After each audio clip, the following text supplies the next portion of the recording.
Good evening all of you. आज बहुत ही important lectures हम लोग करने वाले हैं, ठीक है ना। मैट्रिक्स एंड डिटर्मिनेंट्स का ये 14th लेक्चर्स होगा। जो कंबाइंड ले रहा हूँ ये 10th लेक्चर्स होगा। तो 4 लेक्चर्स मैं मैट्रिसेस में लिया और ये 10th लेक्चर्स होगा जो आपको इंक्लूडिंग डिटर्मिनेंट, ज़्यादातर डिटर्मिनेंट्स का कंसेप्ट हम लोग आज कवर करेंगे।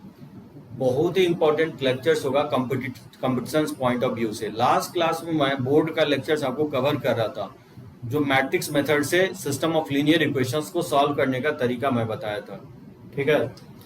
आज जो मैं बताने वाला हूँ, ज्यादातर क्वेश्चंस जो है ना आपको इसी मेथड से हम लोग बनाते हैं, क्रैमर्स रूल वाले मेथड से कॉम्पिटिटिव एग्जामिनेशंस में। तो बहुत ही इंपॉर्टेंट होगा आज का। जितने भी आप सिस्टम ऑफ लीनियर इक्वेशंस के जितने टाइप का क्वेश्चंस आज पूरा हम लोग सभी टाइप देखेंगे। अभी तक मैं लास्ट लेक्चर्स में जो मैं बताया था आपको, ये मैं बोर्ड पे लिखा हूँ, non homogeneous system of linear equations. अगर 3 इक्वेशन और 3 वेरिएबल हो और राइट हैंड साइड जो मैं कांस्टेंट लिखा हूँ d1 d2 d3, इनमें से कोई भी एक या एक से ज्यादा अगर जीरो नहीं है तो वैसे सिस्टम ऑफ लीनियर इक्वेशंस को हम लोग क्या बोलते हैं? Non homogeneous system of linear equations बोलते हैं, ठीक है ना। तो पहला मैं टाइप लास्ट लेक्चर्स में बता रहा कि 3 इक्वेशंस और 3 वेरिएबल हो तो वैसे सिस्टम ऑफ इक्वेशंस को मैट्रिक्स मेथड से कैसे सॉल्व करेंगे, ठीक है। तो मैं आपको लास्ट लेक्चर में बताया था कि एक डिटर्मिनेंट से ज्यूम करते हैं जो एक्स वाई जेड के कोएफिशिएंट से बनने वाला डिटर्मिनेंट होगा। d1 जो डिटर्मिनेंट्स फॉर्म कर रहे हैं, कॉलम 1 को रिप्लेस कर दिए d1 d2 d3 से, और कॉलम 2 कॉलम 3 में कोई चेंज नहीं किया है, ठीक है, डिटर्मिनेंट 3 में। तो उसको मैं नाम दिया हूँ d1। d2 मैं नाम दिया हूँ कि कॉलम 2 को रिप्लेस कर दिए d1 d2 d3 से कांस्टेंट से, और d3 मैं फ्रेम किया हूँ जो कॉलम 3 को d1 d2 d3 से रिप्लेस कर दिया है, और कॉलम 1 कॉलम 2 वही है जो डिटर्मिनेंट्स d का है, ठीक है भूषण। तो क्रैमर्स रूल कहता है कि अगर d जीरो नहीं हो तो system of equation has unique solutions. एक ही सॉल्यूशंस होगा अगर कैपिटल D अगर जीरो नहीं है। क्रैमर्स रूल कहता है कि इस फॉर्मूले से आप निकाल सकते हो x का वैल्यू d1/d, y का जो वैल्यू होगा d2/d होगा, और z का जो वैल्यू होगा d3/d होगा, ठीक है। ये तो स्टोरी हो गया जब d जीरो नहीं है। अब ये है कि d अगर जीरो हो जाए तो फिर क्या हो सकता है, ठीक है दिव्यांशु, अगर d जीरो अगर हो जाए तो फिर क्या हो सकता है। यहां तक और मैं इस फॉर्मूला को प्रूफ भी किया था, फिर से प्रूफ करो कि आगे बढ़े। यहां तक मैं लास्ट लेक्चर्स में बता चुका हूं, ठीक है ना। इसमें किसी को डाउट हो तो पॉइंट आउट कर सकते हो। प्रूफ करूं कि आगे बढ़ूं मैं? एक बार टाइप कर दो सभी लोग।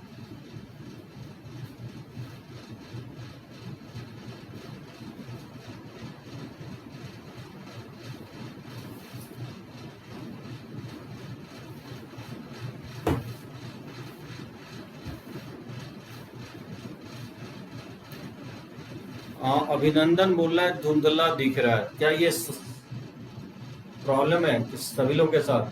यस नो टाइप करो। धुंधला दिख रहा है क्या? नो। रानी बोल रहा है नो, अमन भी नो, अक्षित बोल रहा है यस लिटिल बिट। अच्छा जस्ट वेट, मेरे साइड से तो सही दिख रहा है, ठीक है ना। मेरे साइड से कोई प्रॉब्लम नहीं दिख रहा है। देखता हूँ जरा, मैं मार्कर चेंज करके लिखता हूँ। तो इसको हम रब करते हैं, इसको मैं बता चुका हूँ आपको, ठीक है ना। तो ये आप निकालोगे एक्स वाई जेड का वैल्यू इस वाले फॉर्मूले से। देखो जो नेक्स्ट स्लाइड होगा ना वो इंपॉर्टेंट होगा। ये तो फॉर्मूला हो गया, हाँ वो नेटवर्क के कारण से इशू हो रहा होगा, ठीक है ना।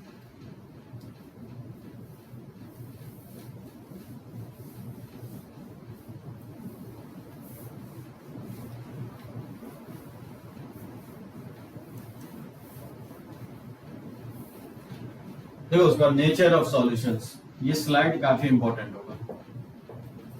नेचर ऑफ सॉल्यूशन,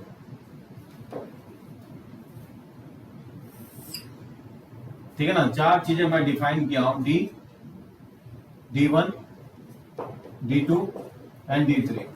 इसी के बेसिस पर डिसाइड करेंगे कि इसके सॉल्यूशंस होंगे तो कितने होंगे और फिर कब नहीं होगा। 2 केस यहां से अराइज होगा, या तो d जीरो हो सकता है, if d is not equal to zero हो सकता है, या d जीरो हो सकता है। ठीक है।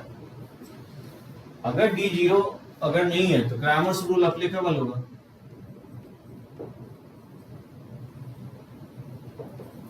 ठीक है, क्रैमर्स रूल इज अप्लीकेबल। और अगर डी जीरो है तो क्रैमर्स रूल अप्लाई नहीं होगा। So Cramer's rule is not applicable.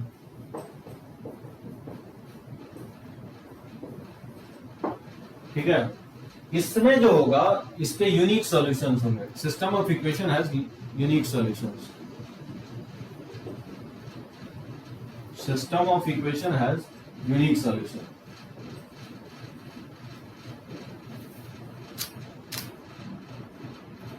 और वो यूनिक सॉल्यूशंस आप फाइंड आउट कर सकते हो x इक्वल टू d1/d से और y को d2/d से। सर d इक्वल टू 0 कैसे सॉल्व होगा? हाँ अर्चित, देखो जना d इक्वल टू 0 आ जाएगा तो फिर सॉल्व करने की जरूरत नहीं है, तो फिर XYZ निकलेगा नहीं, वैसे ही जजमेंट लेना है। तो जब अगर यूनिक सॉल्यूशन आ रहा है तो वो यूनिक सॉल्यूशंस आप इस वाले फॉर्मूले से निकाल सकते हो। ठीक है ना, x equal to d1/d, y equal to d2/d और z इक्वल टू d3/d। इस वाले फॉर्मूले से XYZ का वो यूनिक वैल्यू निकाल लोगे। ठीक है, यहां तक मैं आपको लास्ट लेक्चर्स में बताया था। देखो अगर d 0 होता है तो क्रैमर्स रूल अप्लाई नहीं होगा, तो फिर इसमें क्या होगा, दो केसेस होगा। यहां से दो केस जनरेट होगा। दो केस ये हो सकता है कि d अगर 0 हो जाए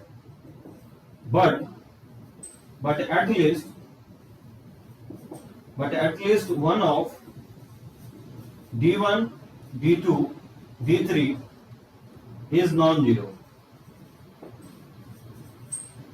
तो जो मैं क्या करने की कोशिश कर रहा हूं कि d 0 है, ठीक है ना, लेकिन d1, d2, d3 इस तीनों में से कोई भी एक या दो भी हो सकता है या तीनों भी नहीं हो सकता है। तो कोई भी एक अगर 0 नहीं है तो फिर इस केस में नो सॉल्यूशन होगा। System of equation has no solution.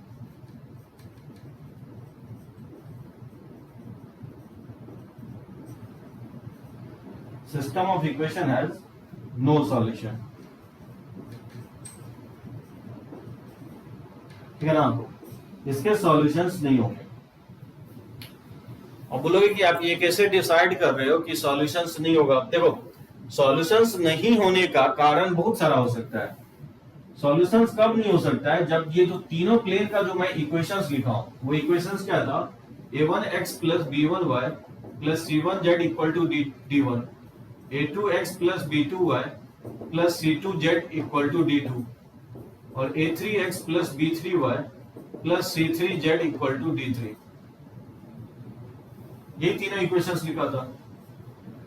तो सॉल्यूशंस अगर मान लो d 0 हो रहा है और d1, d2, d3 अगर 0 नहीं हो रहा है, तीनों में से कोई एक एटलीस्ट लिखा हो, यानी कम से कम कोई एक भी अगर 0 नहीं है, तो फिर उस केस में क्या होगा, उस सिस्टम ऑफ इक्वेशंस के सॉल्यूशंस नहीं होंगे। लास्ट लेक्चर में मैं आपको एक्सप्लेन कर रहा था, ये प्लेन को रिप्रेजेंट करता है। ठीक है ना, जैसे आप जेड कोऑर्डिनेट हटा दोगे तो लाइन को डिनोट करता है, और जेड कोऑर्डिनेट आ जाएगा ना तो प्लेन को डिनोट करता है। तो किसी प्लेन के सॉल्यूशन कब नहीं हो सकता है, किसी प्लेन के सॉल्यूशन नहीं हो सकते हैं, ये हो सकता है कि दो प्लेन पैरेलल हो जाए और तीसरा प्लेन उससे पास कर जाए। तो वैसा कोई एक single common point of intersections नहीं मिलेगा जो तीनों प्लेन पे लाई करेगा। और जब ऐसा कोई कॉमन पॉइंट ऑफ इंटरसेक्शन नहीं मिलता है, दैट मींस तीनों लाइन को सेटिस्फाई नहीं करेगा कोई भी वैल्यू, यानी उस केस में क्या होंगे, सॉल्यूशन नहीं होंगे। यानी अगर दो प्लेन, कोई भी दो प्लेन पैरेलल है, तो उस केस में देखोगे d 0 आएगा और d1, d2, d3 जो है नॉन जीरो आएगा। प्लेन पैरेलल कब होता है, जब ये कोएफिशिएंट प्रोपोर्शन में होगा, यानी a1/a2 इक्वल होगा b1/b2 इक्वल होगा c1/c2 के। और समझो अगर ये प्रोपोर्शन में हो गया तो डिटर्मिनेंट्स का वैल्यू क्या होगा, 0 हो जाएगा, कैपिटल D 0 आ जाएगा। लेकिन जब आप d1, d2, d3 निकालोगे तो फिर d1, d2, d3 ये डिफरेंट होगा वैल्यू, तो उस कारण से हो सकता है कि d1, d2, d3 0 नहीं हो। ठीक है, देखो 3D है आकृति। नो सॉल्यूशन जो है ना, नो सॉल्यूशंस के लिए एक जस्ट फॉर्मूला मेमोराइज रख सकते हो कि कैपिटल D 0 और d1, d2, d3 में से कोई भी एक वैल्यू अगर नॉन जीरो आता है, और ये मैं पहले स्लाइड में बताया what is d1, what is d2, what is d3।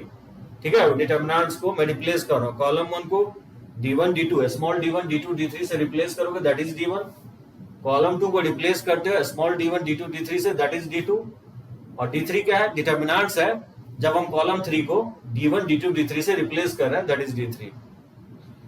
तो मैं बोल रहा हूं कि अगर D 0 है और अगर D1 D2 D3 में से कोई जीरो नहीं आ रहा है तो कंफर्म है उस सिस्टम ऑफ इक्वेशंस के सॉल्यूशंस नहीं होंगे। तो ये तो हो गया मैथमेटिकली।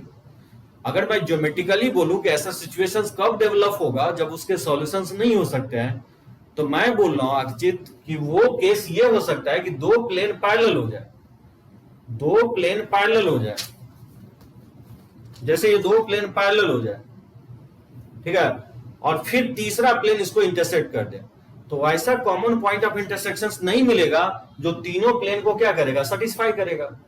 तो दैट मीन्स अगर कोई भी कॉमन पॉइंट ऑफ इंटरसेक्शन नहीं मिल रहा है, दैट मीन्स तीनों प्लेन को सेटिस्फाई नहीं करेगा कोई भी पॉइंट, तो उस केस में क्या होंगे, कोई भी सॉल्यूशंस नहीं होंगे।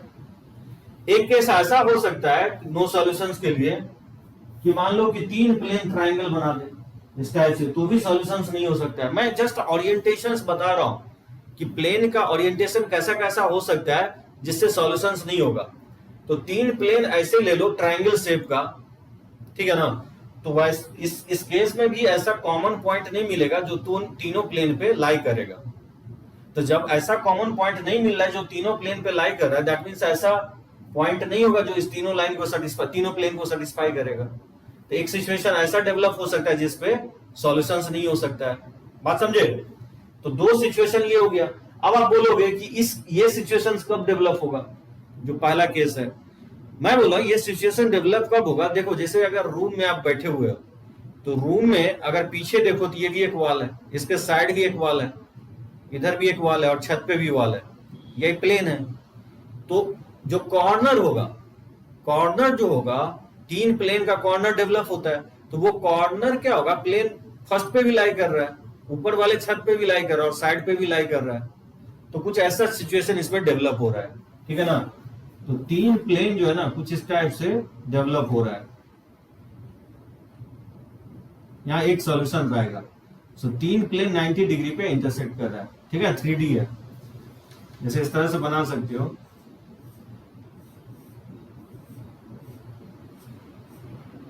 जैसे ये छत हो गया, ये साइड वाला वॉल हो गया और ये सामने वाला वॉल हो गया। तो ये जो पॉइंट होगा जो फर्स्ट प्लेन छत पे भी लाई कर रहा है और ये साइड वॉल पे भी लाई कर रहा है और ये बैक साइड पे भी लाई कर रहा है, तो ऐसा सिचुएशन डेवलप हो सकता है जो तीनों प्लेन एक पॉइंट पे इंटरसेक्ट कर सकता है। तो जब तीनों प्लेन एक पॉइंट पे इंटरसेक्ट करेगा तो उस केस में यूनिक सॉल्यूशन जनरेट होगा, ठीक है प्रीतम। नो सॉल्यूशन का यही दो केस जनरेट होगा। या ऐसा हो सकता है कि इसमें एक केस ऐसा डेवलप हो सकता है कि डी 0 हो जाए, डी भी 0 हो जाए, D1 भी 0 हो जाए, D2 भी 0 हो जाए और D3 भी 0 हो जाए। ऐसा भी सिचुएशन डेवलप हो सकता है कि चारों ही 0 हो जाए। तो उस केस में जो है ना अगेन दो केस जनरेट होगा, उस केस में दो केस जनरेट होगा। या तो इनफाइनाइट नंबर ऑफ सॉल्यूशन होगा, इनफाइनाइट नंबर ऑफ सॉल्यूशन,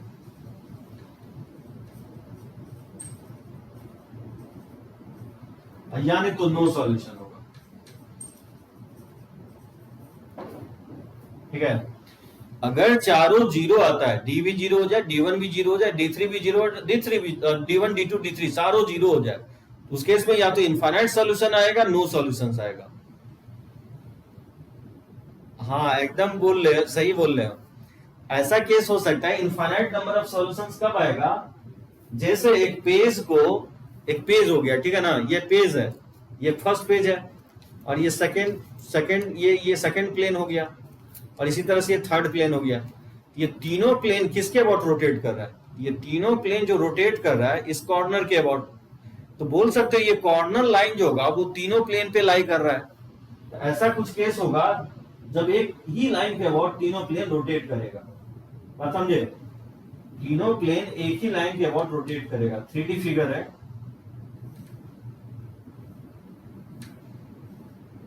जैसे ये लाइन के अबाउट तीनों प्लेन रोटेट करेगा, ये भी हो सकता है, ठीक है ना, या तो ये हो सकता है। विजुलाइज हो रहा है? ये लाइन ऑफ इंटरसेक्शन के अबाउट तीनों प्लेन को रोटेट करोगे तो उस केस में इनफाइनाइट सॉल्यूशन जनरेट होगा। और अक्षित तो सही बोल रहे हो कि या तो तीनों प्लेन कॉन्साइडेंट हो जाए, तीनों प्लेन कॉन्साइड कर जाए, एक दूसरे पे ओवरलैप हो जाए, तो भी इनफाइनाइट सॉल्यूशंस हो सकता है।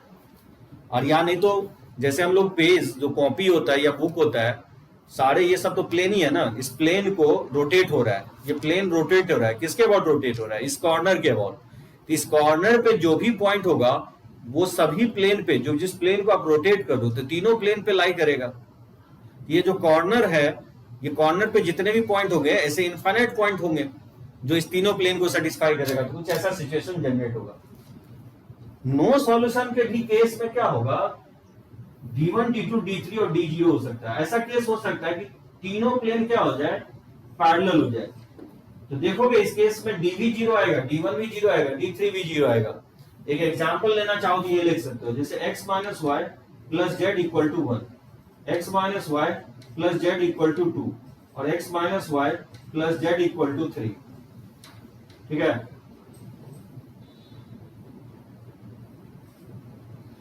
x minus Y plus Z equal to 1, x minus Y plus Z equal to 2 और x minus Y plus Z equal to 3।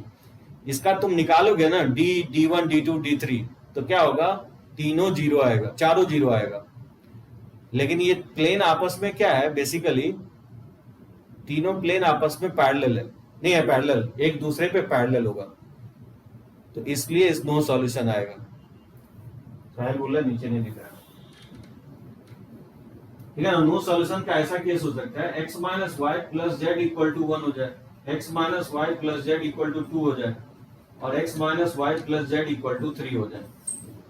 तो इस केस में क्या हो सकता है, सॉल्यूशंस नहीं हो सकता है, ठीक है ना, क्योंकि ये तीनों प्लेन का देख सकते हो प्रोपोर्शन में है, 1/1 -1/-1 1/1, ये तीनों प्लेन आपस में पैरेलल होगा। तो इस केस में भी तुम निकालोगे ना D1, D2, D3, तो भी चारों 0 आएगा। बात समझ में आए क्या कहने की कोशिश कर रहा हूं? अगर चारों 0 आता है तो देखोगे कोई भी तीनों प्लेन प्रोपोर्शन में तो नहीं है, तो तीनों प्लेन का अगर कोएफिशिएंट प्रोपोर्शन में है तो फिर नो सॉल्यूशन होगा, अगर नहीं है प्रोपोर्शन में तो उस केस में इनफाइनाइट सॉल्यूशंस होगा। तो चारों अगर 0 आता है तो या तो इनफाइनाइट सॉल्यूशंस आएगा, कोई भी तीनों प्लेन अगर पैरेलल नहीं है तो। अगर तीनों प्लेन अगर आपस में पैरेलल है तो फिर उस केस में नो सॉल्यूशन आएगा, ठीक है। इसमें अगेन 2 केस जनरेट होगा, यूनिक सॉल्यूशंस अगर आता है तो 2 केस जनरेट होगा। ऐसा हो सकता है कि D0 तो नहीं है पहले से, D1 0 और D2 और D3 ये तीनों 0 हो जाए, उस केस में x इक्वल टू क्या हो जाएगा, D1/D निकालोगे तो 0 हो जाएगा, y का वैल्यू निकालोगे तो वो भी 0 हो जाएगा क्योंकि D2 भी 0 है, और z का वैल्यू निकालोगे तो इसमें पुट करोगे तो ये भी 0 हो जाएगा। तो इसको हम लोग बोलते हैं system of equation has 0 solution. क्या बोलते हैं इसको, 0 सॉल्यूशन। इसी 0 सॉल्यूशंस को लोग क्या बोलते हैं, ट्रिवियल सॉल्यूशन, उसको बोलते हैं ट्रिवियल सॉल्यूशन, ठीक है ना। यानी ऐसा हो सकता है कि D0 नहीं हो और D1, D2, D3 0 हो जाए, तो ऑब्वियसली x, y, z का वैल्यू क्या आ जाएगा, 0 0 0 आ जाएगा, ऑरिजिन आ जाएगा। तो ऑरिजिन को 0 सॉल्यूशन को ही क्या बोलते हैं हम लोग, ट्रिवियल सॉल्यूशंस बोलते हैं, बात समझे। और ऐसा हो सकता है कि इसमें कि D0 तो नहीं है लेकिन D1, D2, D3 में ये एक कोई एक 0 नहीं है, तो फिर इसको बोलते हैं नॉन ट्रिवियल सॉल्यूशन। क्या बोलते हैं, नॉन ट्रिवियल सॉल्यूशन। समझे यहां तक?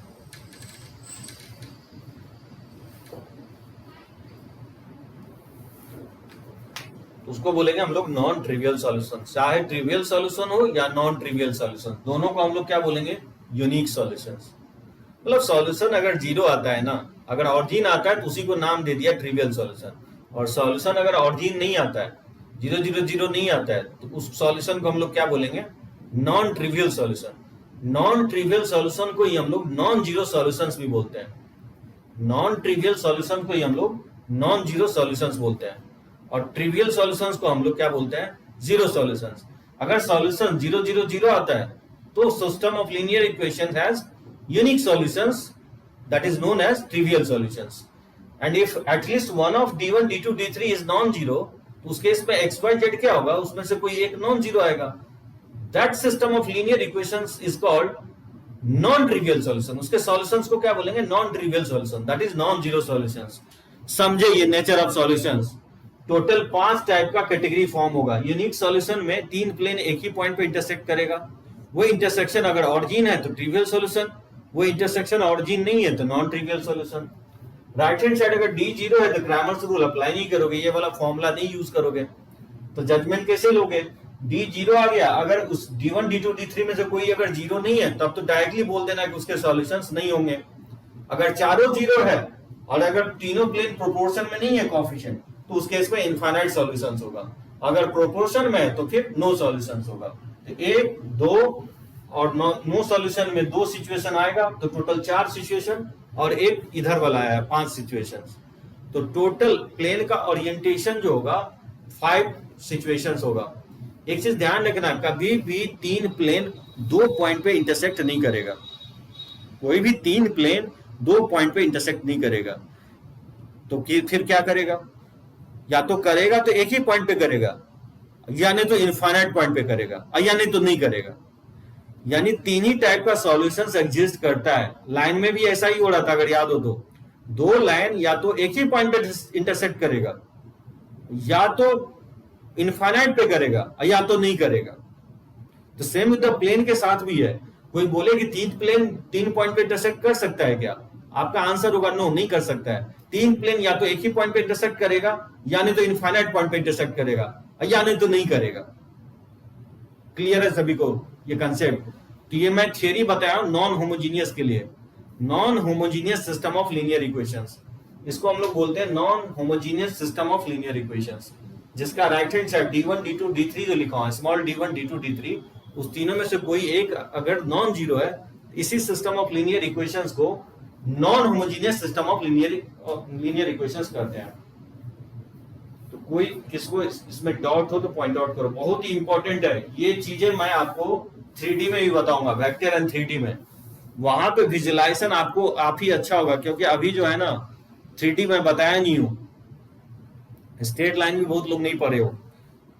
तो अभी जस्ट याद रखो इस चार्ट को कि based on d1 d2 d3 उसके बेसिस पे सॉल्यूशंस को आप कमेंट करोगे। यूनिक सॉल्यूशन होगा, या तो इनफाइनाइट सॉल्यूशन हो सकता है, या नहीं तो नो सॉल्यूशन हो सकता है। ठीक है, रब करें इसको, ले कुछ क्वेश्चंस इस पे। चलो ओके।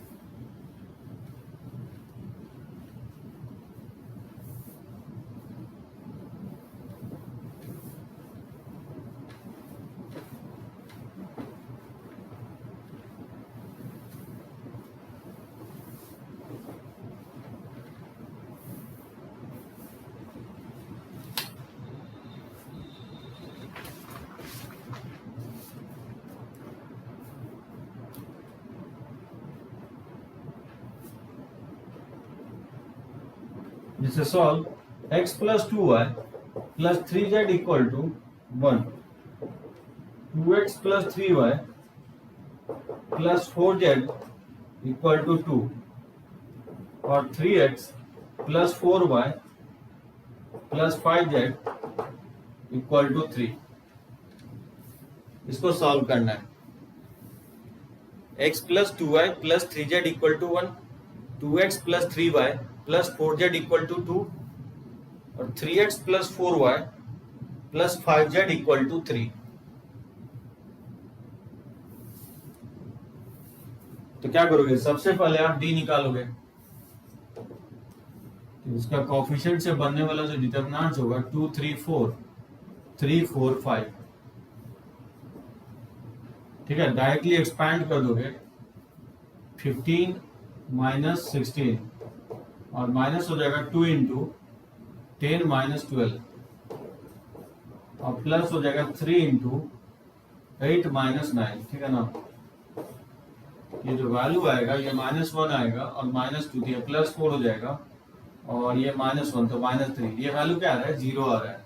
ठीक है ना, उसी तरह से अगर D1 निकालोगे तो फर्स्ट कॉलम को रिप्लेस करोगे किससे, 1 2 3 से, तो कोई तो चेंज ही नहीं हुआ, ठीक है ना। 3 4 5 फर्स्ट कॉलम को रिप्लेस करेंगे 1 2 3 से, तो पहले से ही 1 2 3 है, बाद में भी 1 2 3 ही आएगा, तो ये भी क्या आएगा, 0 ही आएगा, इसका वैल्यू हम निकाल चुके हैं। D2 1 2 3 और कॉलम 2 को रिप्लेस करेंगे किससे, 1 2 3 से और 3 4 5 से, ये भी 0 आ रहा है क्योंकि दो कॉलम यहाँ पे आइडेंटिकल है, ठीक है ना, कॉलम 1 कॉलम 2 के इक्वल है, इसलिए ये भी क्या होगा, 0 होगा। उसी तरह से D3 निकालोगे तो कॉलम 1 कॉलम 2 में तो कोई चेंज नहीं होगा, 2 3 4, बात समझे। फिर कॉलम 3 को रिप्लेस करेंगे किससे, 1 2 3 से, तो ये भी तो 0 ही होगा ना, क्योंकि कॉलम 1 जो है ना कॉलम 3 के आइडेंटिकल है। क्या लगता है इसके सॉल्यूशंस कितने होंगे, यानी जब हम फाइंड आउट कर रहे हैं तो D भी 0 हो रहा है, D1 भी 0 हो रहा है, D2 भी 0 हो रहा है, D3 भी 0 हो रहा है, तो इस इक्वेशंस के कितने सॉल्यूशंस होंगे, कौन मुझे बताएगा।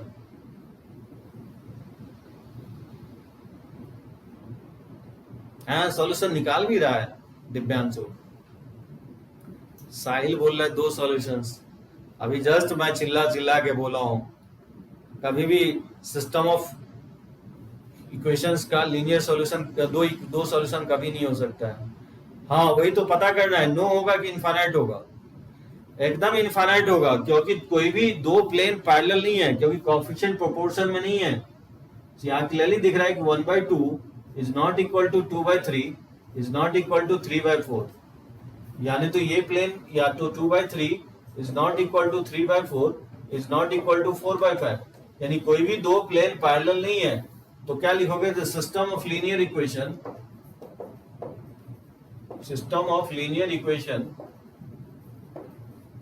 has infinite solution।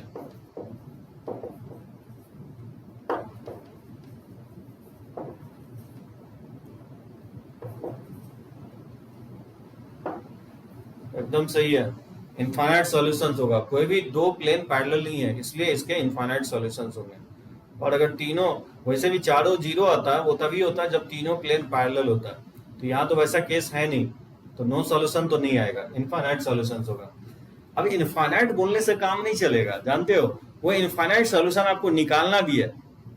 तो देखो इनफाइनाइट सॉल्यूशन मैं कैसे निकालता हूँ, एक तरह से समझो मैं 3D भी जो है ना थोड़ा बहुत कवर हो रहा है इसमें, जो आप मैट्रिसेस डिटरमिनेंट पढ़ रहे हो तो एक चैप्टर बहुत बड़ा है, वेक्टर एंड 3D, उसका भी कंसेप्ट आपका कवर हो रहा है यहाँ पे। तो देखो कैसे इनफाइनाइट सॉल्यूशंस को निकालने का तरीका मैं बता रहा हूँ। देखो एग्जाम में हो सकता है ऑप्शंस में x को कोई भी वैल्यू मानेगा, यहाँ पे आप क्या होगा, इनफाइनाइट सॉल्यूशंस निकालने के लिए दो इक्वेशंस का यूज करो, ठीक है। तो दो इक्वेशंस में क्या करो, मान लो किसी एक वेरिएबल को आप क्या करो, let x equal to, x को मैं लेमडा मान लेता हूँ, आप चाहो तो किसी भी वेरिएबल को मान सकते हो। तो यहाँ पे मैं लेमडा माना हूं, तो इसमें पुट करोगे तो क्या होगा, 2y plus 3z equal to हो जाएगा 1 माइनस लेमडा, और सेकेंड इक्वेशन में पुट करोगे तो 3y plus 4z equal to हो जाएगा 2 माइनस 2 लेमडा।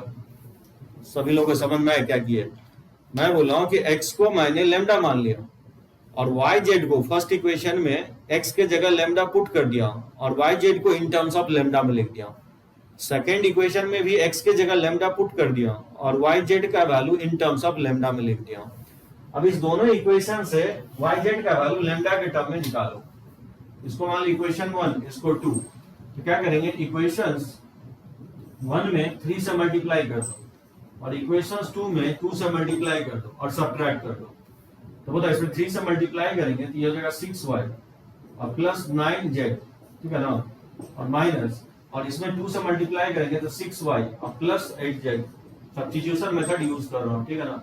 इसमें 3 से मल्टीप्लाई करेंगे तो 3 माइनस 3 लेंगे और माइनस हो जाएगा, और इसमें हम मल्टीप्लाई कर रहे हैं किससे, 2 से, तो ये हो जाएगा 4 और ये माइनस माइनस प्लस हो जाएगा 4 लेंगे, ठीक है ना।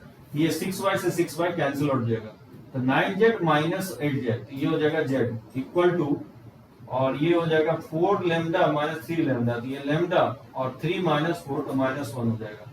यहाँ से आपका z का वैल्यू आ गया और इसमें पुट कर दोगे इक्वेशन 1 में z का वैल्यू, तो y का वैल्यू आ जाएगा। तो 2y इक्वल टू क्या हो जाएगा, यहाँ से 2y निकालोगे 1 minus lambda minus 3z, 1 minus lambda minus 3 और z के जगह पुट कर दोगे लेमडा माइनस 1, इसको लिख सकते हो, ये इक्वल होगा 1 माइनस लेमडा माइनस 3 लेमडा और ये माइनस माइनस प्लस 3 हो जाएगा, ये हो जाएगा 2y का वैल्यू, यहाँ से 2y इक्वल टू आ जाएगा माइनस 4 लेमडा प्लस 4, ठीक है ना, 2 से डिवाइड कर दोगे तो y इक्वल टू हो जाएगा 2 माइनस 2 लेमडा, यानी x इक्वल टू आ गया लेमडा, y इक्वल टू आ गया 2 माइनस 2 लेमडा और z इक्वल टू आ गया लेमडा माइनस 1। यही इक्वेशंस होगा, यही सॉल्यूशंस होगा, जहां लेमडा कोई भी वैल्यू आप ले सकते हो, यही इनफाइनाइट सॉल्यूशंस होगा। अब कोई भी वैल्यू देखो, इक्वेशंस 1 और 2 को यूज करके ये सॉल्यूशंस निकालें, यही इनफाइनाइट सॉल्यूशंस होगा। लेमडा कुछ भी लो, यहां से एक्स वाई जेड निकालो, लेमडा कुछ भी वैल्यू एज्यूम करके एक्स वाई जेड का वैल्यू निकालो और ये X Y Z first second third तीनों इक्वेशन को सेटिस्फाई करेगा। आप चाहो तो क्रॉस चेक कर सकते हो, बताओ कोई एक लेमडा का वैल्यू बोलो जिससे मैं ले सकता हूं, कोई भी लेमडा का वैल्यू बोलो जिससे कि मैं एक्स वाई जेड का वैल्यू निकाल सकूं।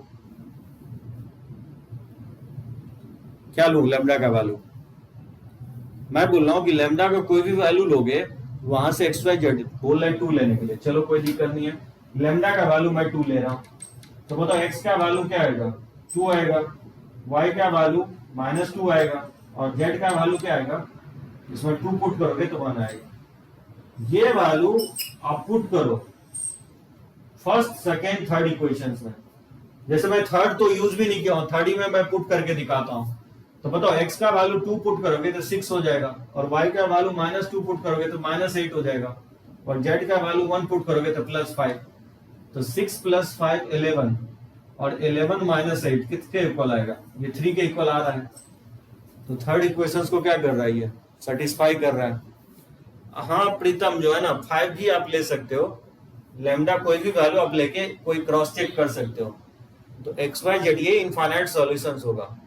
मैं कहना ये चाह रहा था कि ऑप्शंस में x को लेमडा मान रहा है कि y को लेमडा मान रहा है कि z को लेमडा मान रहा है।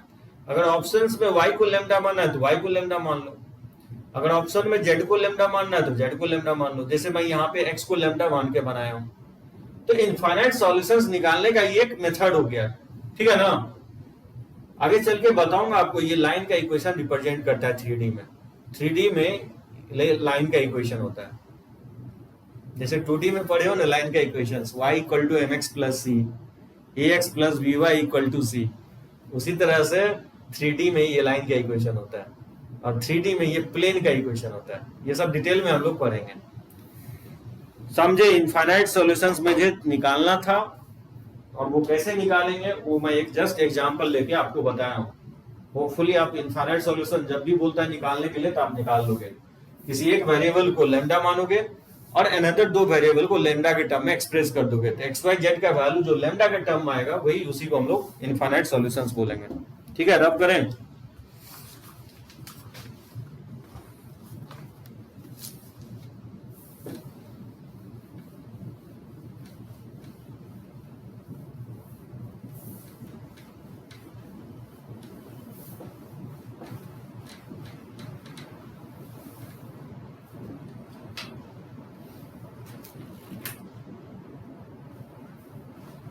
एक नो सॉल्यूशंस का भी ले लेता हूं।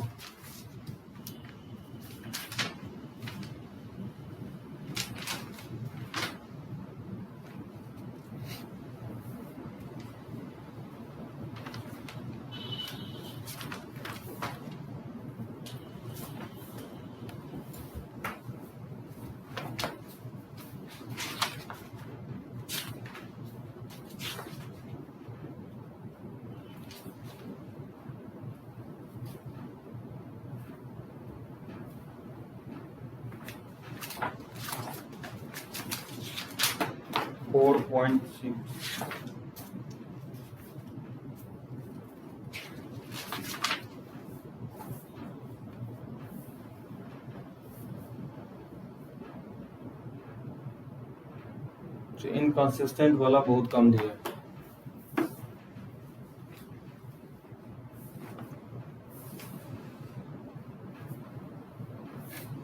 जैसे मैं अपने साइड से ले लेता हूं, जैसे solve x plus 2y plus 3z equal to 1, x minus Y plus z equal to 2 और 2x plus 4y plus 6z equal to 7। क्या लगता है होना चाहिए?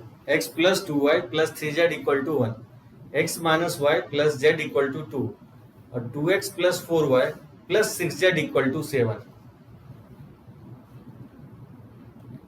तो बताना है इसके क्या सॉल्यूशंस हो सकते हैं।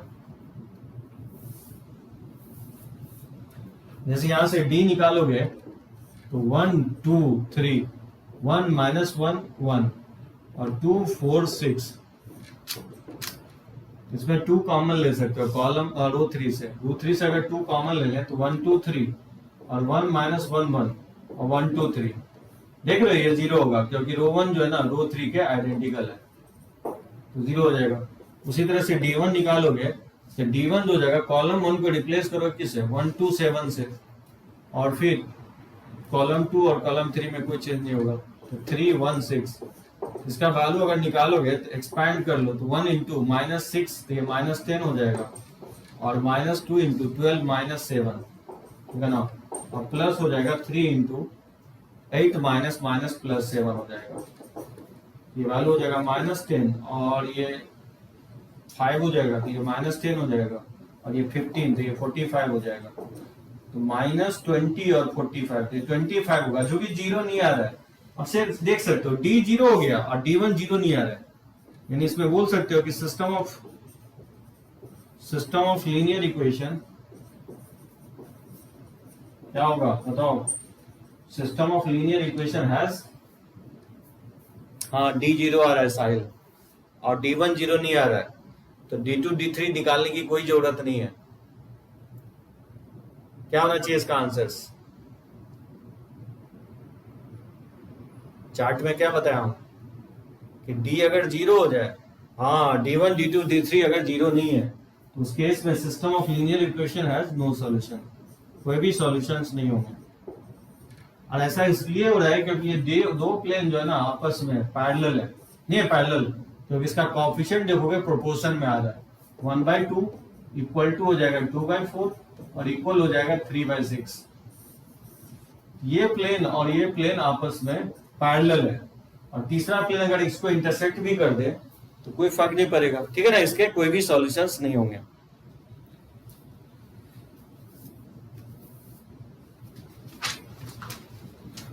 अब देखो एक जो है ना क्वेश्चन इस टाइप से बहुत बार मेंस में पूछा गया आपको, जैसे इस क्वेश्चन को for what values of P and Q, for what values of P and Q the system of equation, ठीक है, the system of equation 2x plus py plus 6z equal to 8, x plus 2y plus qz equal to 5 और x plus y plus 3z equals to 4 has, first part में दे रहा है no solution, second part में दे रहा है a unique solution, और third part में दे रहा है इनफाइनाइटली मेनी सॉल्यूशन।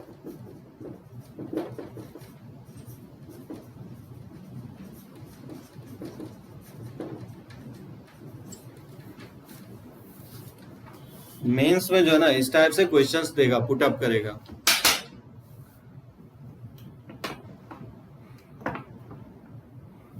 जैसे बोला है for what values of P and Q the system of equations 2x plus py plus 6z equal to 8, x plus 2y plus qz equal to 5, x plus 2y plus 3z equal to 4 has no solutions, unique solutions, infinitely many solutions।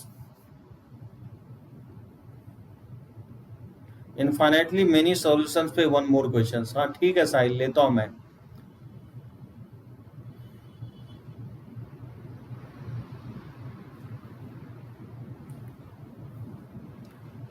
कैसे इसको बनाओगे?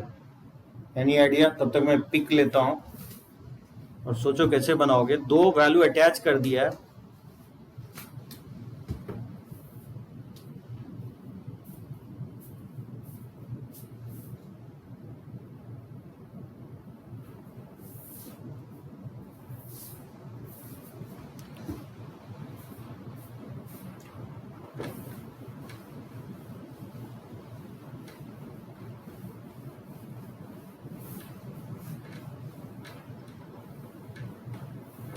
तो कुछ नहीं सोचना है आपको, सिर्फ D1 D2 D3 सबसे पहले निकालना है। तो चलो मैं सबसे पहले D निकाल के दिखाता हूं। तो D फाइंड आउट करोगे तो उसके कोएफिशिएंट से बनने वाला 2 1 1 और P 2 1 और 6 Q 3। ठीक है ना, इसको निकालोगे, मैं डायरेक्टली लिख देता हूं। इसका वैल्यू देखोगे, निकाल के जब फैक्टराइज करोगे ना तो ये आएगा 2 minus P into 3 minus Q. इसको निकाल लेना और इसको फैक्टराइज कर लेना, ठीक है ना। फैक्टराइज के फॉर्म में नहीं आएगा, फैक्टराइज करना पड़ेगा आपको। उसी तरह से अगर D1 निकालोगे तो D1 हो जाएगा, फर्स्ट कॉलम को रिप्लेस करेंगे किससे? राइट हैंड साइड से, यानी 8 5 4 से, और सेकेंड कॉलम में P21 और थर्ड कॉलम में जो है 6Q3, ये एज इट इज रहेगा। इसको भी एक्सपैंड करोगे तो देखना ये वैल्यू जो आएगा आपको P minus 2 into 4Q minus 15 आएगा, ठीक है। उसी तरह से D2 निकालोगे तो कॉलम 1 2 1 1 और कॉलम 2 को रिप्लेस करोगे किससे? कॉलम 2 को रिप्लेस करेंगे हम 8 5 4 से, और कॉलम 3 6Q3 है। और इसको जब फाइंड आउट करोगे तो देखना ये वैल्यू ऑटोमेटिकली 0 आएगा, इसको निकालना। तो उसी तरह से D3 निकालोगे तो कॉलम 1 तो एज इट इज रहेगा, कॉलम 2 P21 ये इसमें भी कोई चेंज नहीं होगा, और जो कॉलम 3 है वो रिप्लेस हो जाएगा किससे? 8 5 4 से, ठीक है ना। और इसका वैल्यू जब आप फाइंड आउट करोगे तो P माइनस 2 आएगा। इस तरह से निकाल लोगे, D1 D2 D3 find out कर लोगे। अब उसके बाद आपको डिसीजन लेना है कि यूनिक सॉल्यूशंस कब होगा। पहला में बोल रहा है कि नहीं, पहला बोल रहा है नो सॉल्यूशंस। तो बताओ नो सॉल्यूशंस कब होता है? नो सॉल्यूशंस तभी होगा जब D 0 हो जाए एंड D1 D2 और D3 में से कोई भी एक क्या हो जाए? 0 नहीं हो, तभी नो सॉल्यूशंस होगा। तो बताओ ये पॉसिबिलिटीज कब अराइज होगा कि D1 0 D 0 हो जाए और D1 D2 D3 0 नहीं होना चाहिए। हम तीनों नहीं बोल रहे हैं, एटलीस्ट वन ऑफ, ठीक है ना, at least one of D1 D2 D3 non 0 नहीं होना चाहिए। ये सिचुएशंस कब अराइज होगा? या तो D 0 हो जाए, D1 D2 D3 0 नहीं हो। देखो क्या होगा, P अगर 2 लेते हो तो D भी 0 हो जाएगा, D1 भी 0 हो जाएगा, D2 तो पहले से 0 है और D3 भी 0 होगा, चारों 0 हो जाएगा। अगर चारों 0 हो गया तब तो इनफाइनाइट सॉल्यूशन हो जाएगा। मुझे चाहिए नो सॉल्यूशन, और मैं बोल रहा हूं नो सॉल्यूशन अचीव तभी होगा जब D 0 हो जाए और D1 D2 D3 में से एटलीस्ट कम से कम एक नॉन 0 हो। तो ऑब्वियसली Q का वैल्यू अगर हम 3 ले लें, Q का वैल्यू अगर 3 ले लें तो ये 0 हो जाएगा, और ऑब्वियसली इसमें से ये तीनों में से ये 0 तो होगा नहीं, यानी Q हम 3 लेंगे और P का वैल्यू 2 नहीं होना चाहिए। बात समझे? P 2 नहीं होगा तो D1 D2 D3 में से कोई भी एक 0 नहीं होगा, और Q अगर हम 3 लेते हैं तो D 0 हो जाएगा, उस केस में नो सॉल्यूशन होगा। समझ में आया सभी को कैसे हम जजमेंट लिए? D 0 हो जाना चाहिए और D1 D2 D3 में से कोई एक 0 नहीं होना चाहिए। ये दोनों कंडीशन सेटिस्फाई तभी होगा जब हम Q का वैल्यू 3 लेंगे और P 2 नहीं लेंगे, क्योंकि अगर P 2 ले लेते हैं तब तो सारा 0 हो जाएगा, इसलिए P 2 नहीं होना चाहिए। यही वैल्यू पे क्या आएगा? इस सिस्टम ऑफ इक्वेशंस के सॉल्यूशंस नहीं आएंगे, ठीक है। ये पहला केस हो गया। दूसरा केस देखो, दूसरा केस बोल रहा है कि सिस्टम ऑफ इक्वेशंस के यूनिक सॉल्यूशन। तो सिस्टम ऑफ इक्वेशंस के यूनिक सॉल्यूशंस कब होंगे? ये तभी पॉसिबल होगा जब D 0 नहीं होना चाहिए। तो D 0 कब नहीं होगा? जब P का वैल्यू 2 नहीं होना चाहिए और Q का वैल्यू 3 के इक्वल नहीं होना चाहिए। तो उस केस में सिस्टम ऑफ लीनियर इक्वेशंस के क्या आएंगे? यूनिक सॉल्यूशंस आएंगे। और D1 D2 D3 कुछ भी होता है, उससे कोई फर्क नहीं पड़ता है, अगर तीनों जीरो हो जाता है तो वो सॉल्यूशन ट्रिवियल सॉल्यूशन हो जाएगा, और D1 D2 D3 में से कोई भी एक नॉन जीरो आता है तो वो नॉन ट्रिवियल सॉल्यूशन होगा। वो दोनों ही सॉल्यूशन को हम लोग यूनिक सॉल्यूशंस बोलेंगे, ठीक है। और तीसरा केस है इनफाइनाइटली मेनी सॉल्यूशन। कोई बता सकता है पी क्यू का वैल्यू क्या ले जिससे कि इस इक्वेशंस के इनफाइनाइटली मेनी सॉल्यूशन हो जाए? कौन मुझे कमेंट करेगा? इस इक्वेशंस, तीनों इक्वेशंस के पी और क्यू क्या ले जिससे कि इनफाइनाइटली मेनी सॉल्यूशंस हो जाए? इनफाइनाइटली मेनी सॉल्यूशंस के लिए क्या बताया हूं कि D1 D2 और D3 ये चारों के चारों क्या हो जाए? जीरो हो जाए। हाँ, P2 लेंगे, एकदम सही बोल रहे हो, P2 होगा। तो ये तभी पॉसिबल होगा P2 लोगे। और Q कुछ भी आप ले सकते हो, Q पे कोई कंडीशंस नहीं है, Q कोई भी वैल्यू आप ले सकते हो। तो P अगर 2 ले लें तो ये भी जीरो हो जाएगा, ये भी जीरो हो जाएगा, ये भी जीरो हो जाएगा। और P2 लेकर के पुट करके देखोगे कोई प्लेन पैरेलल तो नहीं है, तो देखोगे कोई भी दो प्लेन पैरेलल नहीं आएगा, तो ये कंफर्म हो जाएगा कि P2 लेने पे इनफाइनाइटली मेनी सॉल्यूशंस ही आएगा, ठीक है। कोई डाउट तो नहीं है ना इसमें किसी को? अगर कहीं प्रॉब्लम हो तो पॉइंट आउट करो इसमें।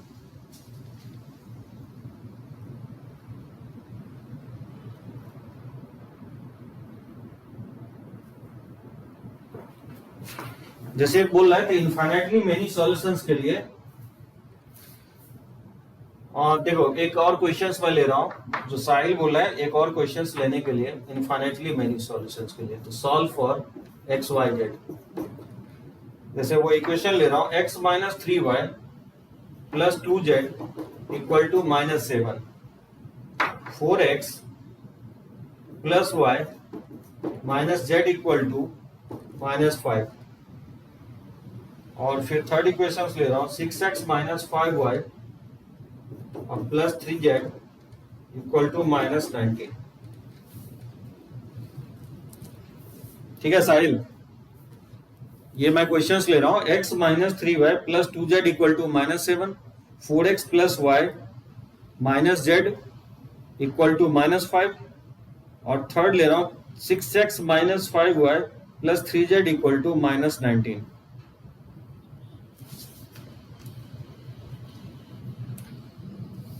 तो इसमें देखना कि चारों जीरो आ जाएगा, यहां से निकालना, तो मैं निकाल ले रहा हूं, D भी जीरो आएगा, D1 भी जीरो आएगा, D2 भी जीरो आएगा, D3 भी जीरो आएगा। यहां से आप कंफर्म बोल सकते हो कि इनके क्या होंगे सॉल्यूशन, इनफाइनाइटली मेनी सॉल्यूशंस, ठीक है ना। और वो इनफाइनाइटली मेनी सॉल्यूशंस निकालने का तरीका बताया हूं, किसी एक वैल्यू को एक्स वाई जेड में से किसी एक वैल्यू को लेमडा फाइंड आउट, लेमडा मान लोगे, और फिर मान लो x को लेमडा मानते हो तो y z को भी लेमडा के टर्म में निकाल लोगे, दो इक्वेशन यूज करके। कोई भी दो इक्वेशन ले सकते हो, फर्स्ट सेकेंड यानी तो फर्स्ट थर्ड, यानी तो सेकेंड थर्ड, ठीक है ना। और वही इनफाइनाइटली मेनी सॉल्यूशंस हो जाएगा। एक चीज गौर करोगे ना, जब भी आपको इनफाइनाइटली मेनी सॉल्यूशंस आएगा ना साहिल, तो कहीं ना कहीं रिलेशन एग्जिस्ट करेगा। मैं इसको मैं नाम दे रहा हूँ P1 इक्वल टू 0, P मतलब प्लेन, इसको मैं नाम दे रहा हूँ P2 इक्वल टू 0, और इसको मैं नाम दे रहा हूँ P3 इक्वल टू 0। इसमें देखोगे ना, इस तीनों में कोई ना कोई रिलेशन तुमको दिखेगा। यानी इसमें अगर 2 से मल्टीप्लाई करके P2 के साथ ऐड कर दें, यानी 2P1 और प्लस P2 इक्वल टू किसके इक्वल आ जाएगा? P3 के इक्वल आ जाएगा। इस तरह का रिलेशन एग्जिस्ट करेगा हमेशा इनफाइनाइटली मेनी सॉल्यूशंस के केस में। यानी पहले प्लेन को 2 से मल्टीप्लाई कर दो और दूसरे प्लेन के साथ ऐड कर दोगे तो वो थर्ड प्लेन के इक्वल आ जाएगा। तो जब भी इनफाइनाइटली मेनी सॉल्यूशंस होगा तो इस टाइप का रिलेशन आपको एग्जिस्ट करेगा P1 P2 P3 में, ठीक है, समझे। और वो इनफाइनाइटली मेनी सॉल्यूशंस लैम्डा के टर्म में निकाल लोगे, जैसे मैं प्रीवियस क्वेश्चंस में लिया था। कोई डाउट साहिल? टाइप करो कहीं पे अगर नहीं समझ में आए तो।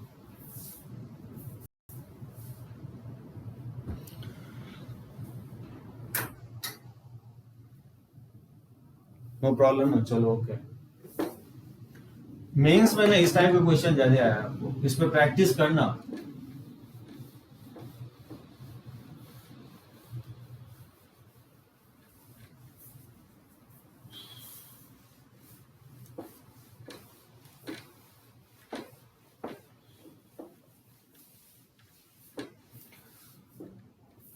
चलो बढ़ते हैं आगे। अब देखो homogeneous system of linear equations.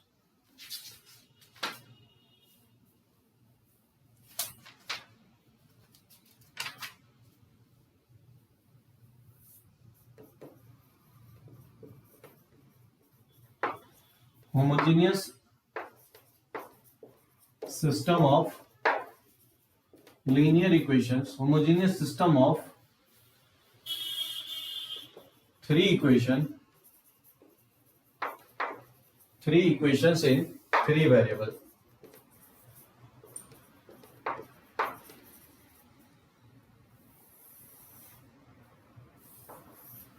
a1x plus b1y plus c1z equal to 0 और a2x plus b2y plus c2z equal to 0 और a3x plus b3y plus c3z equal to 0।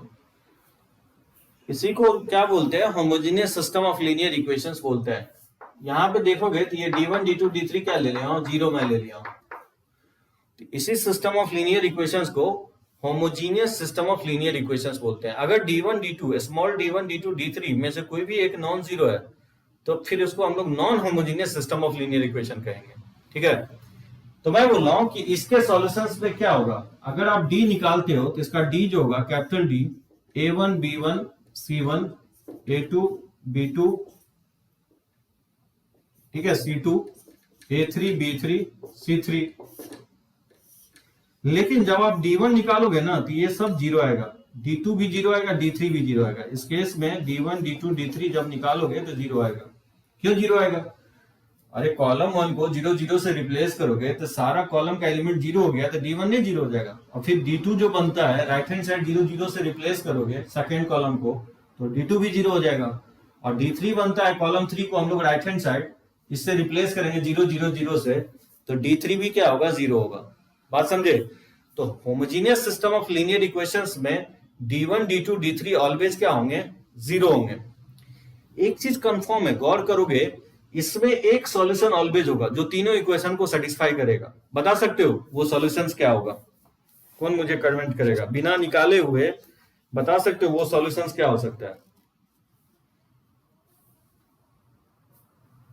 एकदम रानी सही है, जीरो होगा, 0 0 होगा। Clearly x equal to 0, y equal to 0 और z equal to 0। ठीक है, is a solutions of system of equation.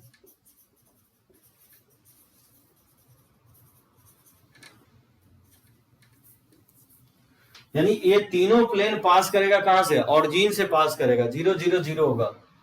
This system of linear equation is called trivial solutions. This solutions 0 0 0 is called trivial solution। यानी मैं कहना ये चाह रहा हूं कि होमोजेनियस सिस्टम ऑफ इक्वेशंस के ऑलवेज ट्रिवियल सॉल्यूशंस होते हैं। What ever the values of D, capital D कुछ भी हो, एक सॉल्यूशन तो ऑलवेज होगा 0 0 0। उस सॉल्यूशंस को कहा जाता है ट्रिवियल सॉल्यूशन। ट्रिवियल सॉल्यूशंस को हम लोग क्या बोलते हैं? Zero solution. ठीक है ना, जीरो सॉल्यूशंस। इसमें दो केस अराइज होगा, ठीक है ना। डेल्टा जीरो हो सकता है, डी जीरो हो सकता है, डी जीरो नहीं हो सकता। अगर डी जीरो हो गया, अगर डी जीरो हो गया तो d1 d2 d3 तो पहले से जीरो है, तो क्या होगा? उस केस में इनफाइनाइटली मेनी सॉल्यूशंस होगा। then system of equation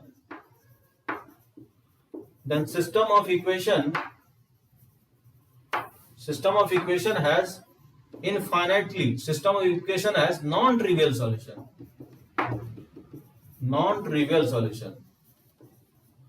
that is infinitely many solutions।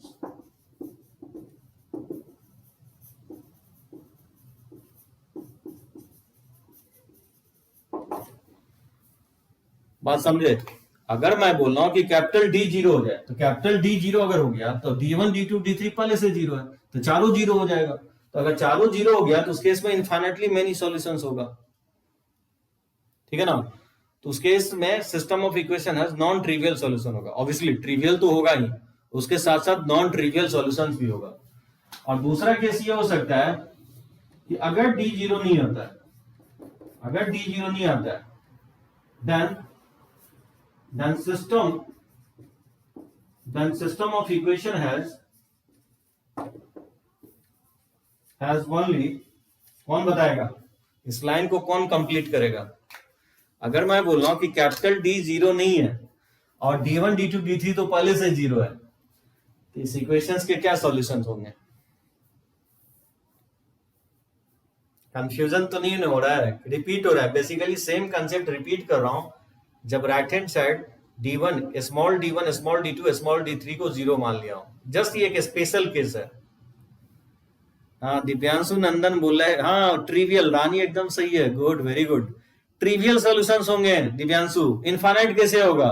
D अगर जीरो नहीं है और D1 D2 D3 जीरो है, तो उस केस में the system of equation has only trivial solutions, only trivial solutions होगा, दैट इज जीरो सॉल्यूशन।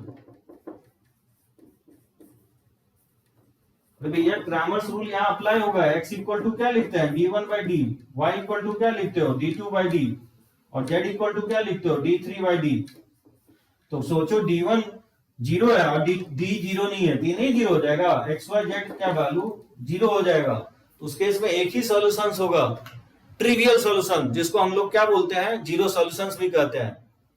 तो कैपिटल डी के बेसिस पे डिसाइड करेंगे कि इसके कोएफिशिएंट से बनने वाला डिटरमिनेंट्स अगर जीरो है, ट्रिवियल सॉल्यूशंस, अगर जीरो नहीं है, सॉरी जीरो है तो नॉन ट्रिवियल सॉल्यूशन, अगर जीरो नहीं है तो ट्रिवियल सॉल्यूशंस। तो नॉन ट्रिवियल सॉल्यूशन यानी इनफाइनाइटली मेनी सॉल्यूशन तभी होंगे जब इसका कोएफिशिएंट से बनने वाला डिटरमिनेंट्स क्या हो जाए? जीरो हो जाए, ठीक है। और इसके कोएफिशिएंट से बनने वाला डिटरमिनेंट्स अगर जीरो नहीं है, तब तो फिर एक ही सॉल्यूशन होगा, जो मैं पहले ही कमेंट कर चुका हूं, 0 0 0, जीरो सॉल्यूशन सिर्फ होगा, यानी ऑरिजिन होगा। उसी को हम लोग क्या बोले हैं? ट्रिवियल सॉल्यूशंस बोलते हैं। किसी को इस कंसेप्ट में प्रॉब्लम हो तो पॉइंट आउट कर सकते हो।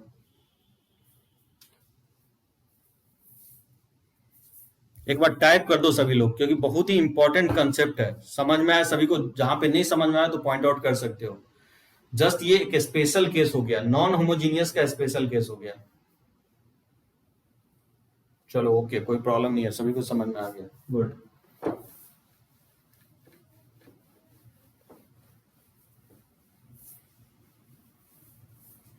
डायरेक्टली इससे फर्स्ट और सेकंड टाइप क्वेश्चंस आएगा आपको मेंस में, डायरेक्ट क्वेश्चंस आएगा।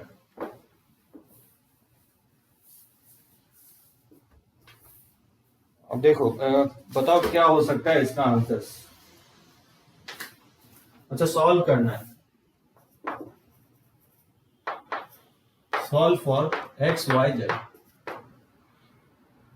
ठीक है। X plus y plus Z equal to 0 है, 2x plus 3y plus 4z equal to 0, और x minus Y plus Z equal to 0। एक मैं ये ले लेता हूं और सेकेंड क्वेश्चन ले लेता हूं। For what value of p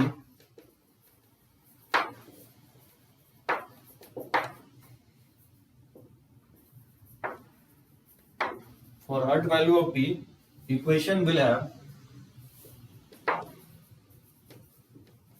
equations will have non-trivial solution, equations will have non-trivial solutions। और वो इक्वेशन है x plus 2y plus 2z equal to 0, 2x plus py plus z equal to 0, और x minus y minus 2z equal to 0। बहुत ही straight forward questions आता है। Theory अगर समझ गए ना तो इस टाइप के क्वेश्चंस बहुत इजीली आप निकाल सकते हो। फर्स्ट क्वेश्चन दिया हूं, एक्स वाई जेड का वैल्यू निकालना है। देख रहे हो, राइट हैंड साइड मैं 0 लिया हूं, दैट मीन्स ये होमोजीनियस सिस्टम ऑफ इक्वेशंस है। ये वही होमोजीनियस सिस्टम ऑफ इक्वेशंस है जब मैं स्ट्रेट लाइन में आपको पेयर ऑफ स्ट्रेट लाइन में बताया था, second degree and third degree homogeneous system of equations. क्या लगता है अब इससे तो कंफर्म है कि होमोजीनियस सिस्टम ऑफ इक्वेशंस के दो ही टाइप का सॉल्यूशंस होता है, या तो ट्रिवियल सॉल्यूशन होगा, जीरो सॉल्यूशन होगा, या नहीं तो नॉन ट्रिवियल सॉल्यूशंस होगा। अब ये कैसे पता करेंगे कि इनफाइनाइटली मेनी सॉल्यूशंस होगा कि यूनिक सॉल्यूशन होगा? अगर ट्रिवियल सॉल्यूशन है, दैट इज जीरो सॉल्यूशन अगर है, तब तो यूनिक सॉल्यूशन होगा। लेकिन अगर नॉन ट्रिवियल सॉल्यूशन है, हाँ D1 D2 D3 तो इसका पहले से जीरो आएगा ही आएगा, वो तो निकालना जरूरी नहीं है आयुष। इसका D1 D2 D3 तो पहले से जीरो होगा, क्योंकि हाँ small D1 D2 D3 zero है, तो capital D1 capital D2 capital D3 zero होगा।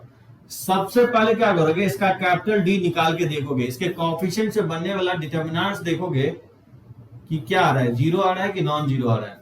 उसी के बेसिस पे हम डिसाइड करेंगे कि इसके ट्रिवियल सॉल्यूशन होंगे कि नॉन ट्रिवियल सॉल्यूशन है। इसको एक्सपैंड कर दोगे 3 + 4 और -1 × 2 - 4 और प्लस हो जाएगा 1 × -2, तो ये -5 हो जाएगा, ये हो जाएगा 7 और ये +2 और ये -5, तो 9 - 5 4, जो कि जीरो नहीं आ रहा है। तो जब ये जीरो नहीं आया, कैपिटल D जीरो नहीं आया, तो ओनली इसके ट्रिवियल सॉल्यूशंस होंगे, यानी इसके एक ही सॉल्यूशंस होंगे, x0 y0 और z0, ये इसका सॉल्यूशंस हो गया। अगर ये जीरो आ जाता तब तो फिर लैम्डा के टर्म हम निकालते, तब इनफाइनाइट सॉल्यूशंस आता। ठीक है आयुष, क्लियर है सभी को? ओनली ट्रिवियल सॉल्यूशन इसके होंगे, क्योंकि कैपिटल D जीरो नहीं आ रहा है। सेकेंड में बोल रहा है कि for what value of P the equation will have non trivial solutions. Divyanshu बोल रहे इस इक्वेशंस के नॉन ट्रिवियल सॉल्यूशंस होना चाहिए। एक बात बताओ, ये तो homogeneous system of linear equation है, इसका capital D1 capital D2 capital D3 तो पहले से ही जीरो है, तो नॉन ट्रिवियल सॉल्यूशंस ऑरिजिन तो सेटिस्फाई कर ही रहा है इसको, तो ऑरिजिन के अलावा भी हम सॉल्यूशन चाहते हैं, तभी तो उसको हम लोग बोलेंगे नॉन ट्रिवियल, यानी non zero solution. Non trivial को ही हम लोग नॉन जीरो सॉल्यूशंस बोलते हैं। ठीक है, तो ये तभी पॉसिबल होगा जब इसका D क्या हो जाए, जीरो हो जाए, चारों जीरो हो जाए, तभी तो इनफाइनाइटली मेनी सॉल्यूशंस होगा, जिसमें नॉन ट्रिवियल में एक ट्रिवियल होगा, बाकी सब नॉन ट्रिवियल होगा। एक सॉल्यूशन ऑरिजिन होगा, बाकी सारे नॉन ऑरिजिन सॉल्यूशंस होंगे। इसका डिटरमिनेंट्स वैल्यू जीरो कर दोगे तो 1 2 1 2p1 1 - 1 - 2, यहां से p का वैल्यू निकालोगे तो डायरेक्टली एक्सपैंड कर दो, -2p और ये माइनस +1 -2 × -4, तो ये -5 हो जाएगा, और +1 × ये -2 - p हो जाएगा। ठीक है, इसको जीरो कर देंगे, ये जाएगा -2p + 1 और ये +10 हो जाएगा, और -2 - p = 0, तो -2p - p ये हो जाएगा -3p और ये 11 - 2, तो +9 = 0। यहां से -3p = हो जाएगा -9, यहां से p = निकालोगे तो p का वैल्यू 3 के इक्वल आएगा। ठीक है ना, माइनस से माइनस दोनों तरफ बैलेंस हो जाएगा। साहिल बोल रहा है कंफ्यूजन हो जा रहा है। साहिल, ट्रिवियल सॉल्यूशन जो कहलाता है, जीरो सॉल्यूशन को हम लोग ट्रिवियल सॉल्यूशंस बोलते हैं। ठीक है ना, जीरो सॉल्यूशन मतलब ऑरिजिन 0 0 0 0। क्यों, पहले वाला ही तो केस है, जो मैं चार्ट बनाया था उसी चार्ट को मैं फॉलो कर रहा हूं। अंतर इतना ही है कि D1 D2 small D1 D2 D3 को जीरो ले रहा हूं, तो मेथड तो वही है जो चार्ट में मैं बताया हूं कि इसका पहले से ही capital D1 capital D2 capital D3 पहले से जीरो है। अगर कैपिटल D जीरो नहीं आता है तो एक ही सॉल्यूशन होगा 0 0 0, और कैपिटल D अगर जीरो आ जाता है तो पहले से ही तीनों जीरो है, और ये चौथा भी जीरो कर देंगे तो उस केस में इनफाइनाइटली मेनी सॉल्यूशंस आ जाएगा, और उस इनफाइनाइटली मेनी सॉल्यूशंस में एक सॉल्यूशन ऑरिजिन होगा और उसके अलावा भी बहुत सारा सॉल्यूशन होगा। 0 0 तो सेटिस्फाई कर ही रहा है, उसके अलावा बहुत सारे वैल्यू होंगे एक्स वाई जेड के जो इस तीनों इक्वेशन को सेटिस्फाई करेगा। उसी सॉल्यूशंस को क्या बोलते हैं, नॉन ट्रिवियल सॉल्यूशन। तो नॉन ट्रिवियल सॉल्यूशंस तभी होंगे जब इसका कैपिटल D भी क्या हो जाए, जीरो हो जाए। ठीक है ना, तो यहां से p का वैल्यू 3 आ जाएगा, यानी p जब 3 लोगे तो इस सिस्टम ऑफ लीनियर इक्वेशंस के नॉन ट्रिवियल सॉल्यूशंस भी होंगे, यानी नॉन जीरो सॉल्यूशन भी हो सकता है, इनफाइनाइटली मेनी सॉल्यूशन हो जाएगा उस केस में। अगर P3 नहीं लेते हो, अगर P का वैल्यू 3 नहीं लेते हो, तो फिर इसका एक ही सॉल्यूशन होगा 0 0 0, जैसे ये पहला वाला पार्ट में निकाला हूं। कंफ्यूजन नहीं होना चाहिए, पूरा क्रिस्टल क्लियर है आपको कंसेप्ट। तो कोई नया कंसेप्ट तो बता नहीं रहा हूं, जस्ट एक स्पेशल केस बता रहा हूं। स्मॉल d1 d2 d3 को 0 लेकर के, उसी को मैं नाम दे दिया homogeneous system of linear equations. ठीक है, रब करें इसको।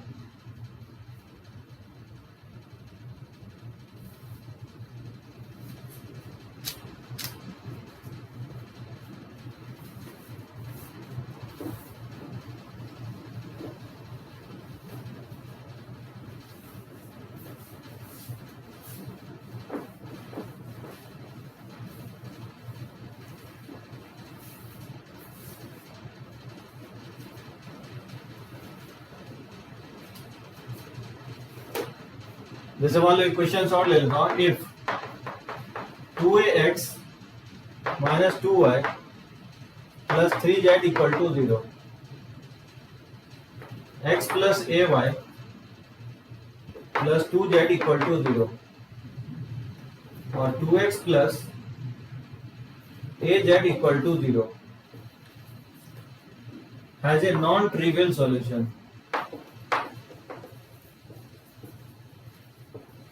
As a non-trivial solution, find the value of a. बताना है a का वैल्यू क्या हो सकता है। क्या लगता है क्या होना चाहिए इसका आंसर?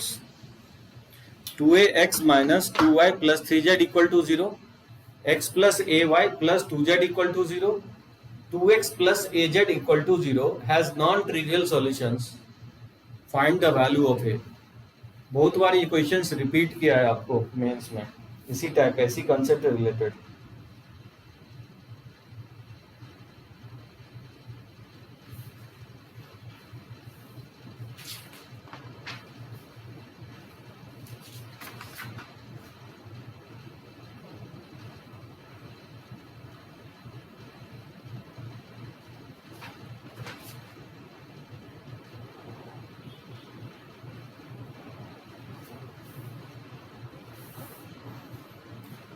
ऑब्वियसली ये homogeneous system of linear equations है और बोल रहा है नॉन ट्रिवियल सॉल्यूशंस, यानी non zero solutions.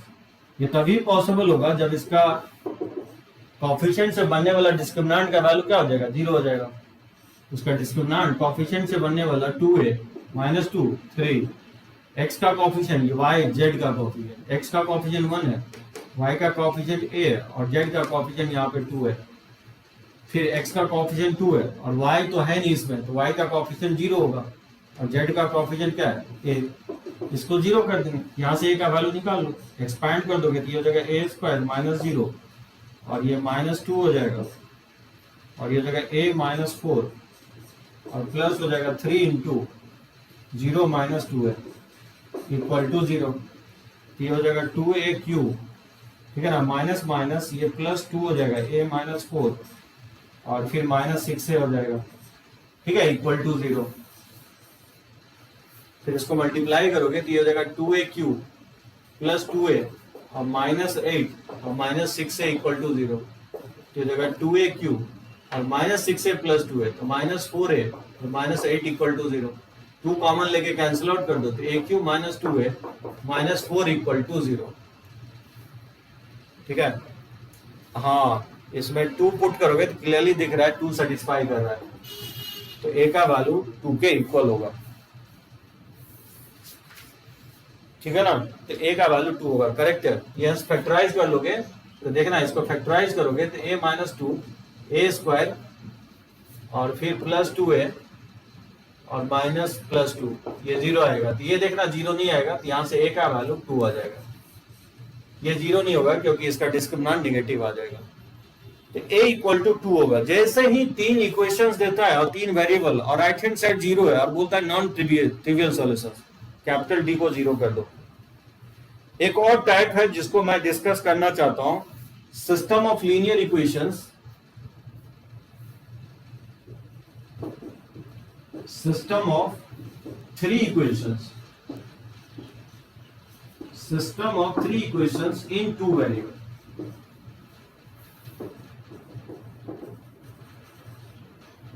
System of three equations in two variable.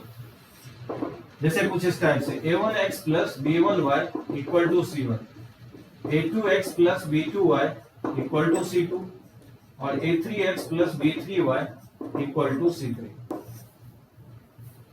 ये तीन स्टेट लाइन है। तो ये तीन स्टेट लाइन कॉन्सिस्टेंट कब होंगे? कॉन्सिस्टेंट का मतलब सॉल्यूशंस कब होगा, बता सकते हो? इसका सॉल्यूशंस कब होंगे?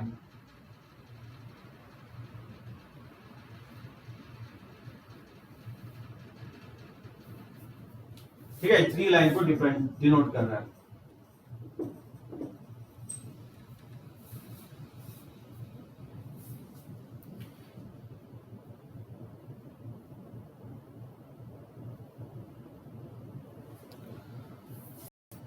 तो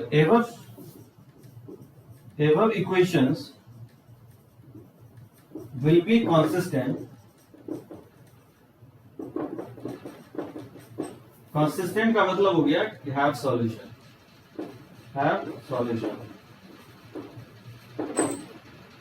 Above system of equations will be consistent if and only if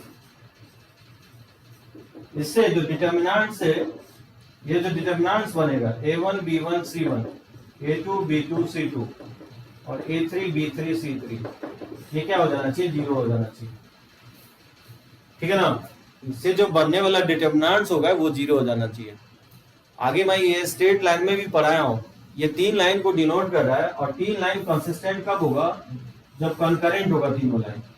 तीनों लाइन अगर कंकरेंट होता है तो ही क्या होंगे? कंसिस्टेंट होंगे। ये first line, second line, third line, तो तीनों लाइन अगर एक ही पॉइंट पे से पास कर जाए यानी कंकरेंट अगर हो जाए, ठीक है, तो ही ये क्या होंगे? कंसिस्टेंट होंगे इसके सॉल्यूशंस। अगर तीनों लाइन एक पॉइंट से पास नहीं कर रहा है तो वो उसको बोलेंगे इनकॉन्सिस्टेंट होंगे। हाँ, जो स्ट्रेट लाइन नहीं पढ़े हो वो स्ट्रेट लाइन में टच होगा ये कंसेप्ट, ठीक है ना? तो याद रखो, ये तीन लाइन एक ही पॉइंट से पास तभी करेगा जब इसका डिटर्मिनेंट्स का वैल्यू जीरो होगा। अब बोलोगे ये आए कैसे? तो किसी दो इक्वेशंस को सॉल्व करके एक्स वाई का वैल्यू निकाला गया, ठीक है ना, और वो एक्स वाई का वैल्यू थर्ड इक्वेशंस को क्या किया गया? सेटिस्फाई करवा दिया गया, क्योंकि तीनों लाइन एक ही पॉइंट से पास कर रहा है। तो वहीं से जो ना सिंप्लीफाई करोगे उसी को डिटर्मिनेंट्स के फॉर्म में लिखा गया है। ठीक है साहिल? तो अभी जस्ट याद रखो कि तीन इक्वेशंस हो और दो वेरिएबल हो, यानी तीन स्ट्रेट लाइन हो, और वो कंसिस्टेंट कब होगा यानी कंकरेंट कब होगा? एक ही पॉइंट से पास जब करेगा। वो एक ही पॉइंट से पास कब करेगा? जब इसका डिटर्मिनेंट्स वैल्यू यानी एक्स वाई जेड और कांस्टेंट टर्म से जो बनने वाला डिटर्मिनेंट्स वैल्यू होगा वो जीरो होना चाहिए। लेकिन एक चीज इसमें ध्यान ये रखना है कि जो C1 C2 C3 है वो कांस्टेंट या तो इक्वेशंस के लेफ्ट होना चाहिए तीनों, या इक्वेशंस के राइट होना चाहिए। ऐसा नहीं कि एक कांस्टेंट को लेफ्ट साइड ले लोगे, एक कांस्टेंट को राइट साइड, तब गलत हो जाएगा। यहाँ पे तीनों इक्वेशंस में कांस्टेंट या तो तीनों राइट साइड होना चाहिए या इक्वेशंस के लेफ्ट होना चाहिए। तो चलो इस पे मैं इक्वेशंस ले लेता हूं।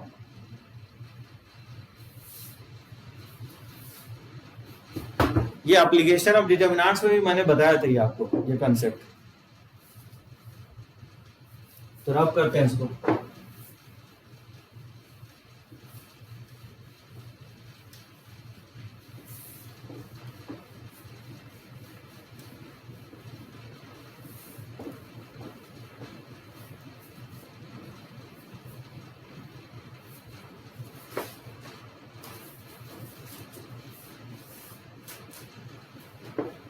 जैसे क्वेश्चंस ले रहा हूं इस पे, जैसे if A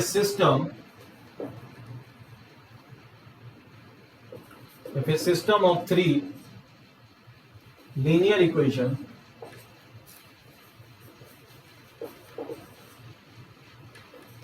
x plus 4ay plus a equal to 0, x plus 3by और plus b equal to 0 and x plus 2cy plus c equal to 0 is consistent, then prove that A, B, C are in HP.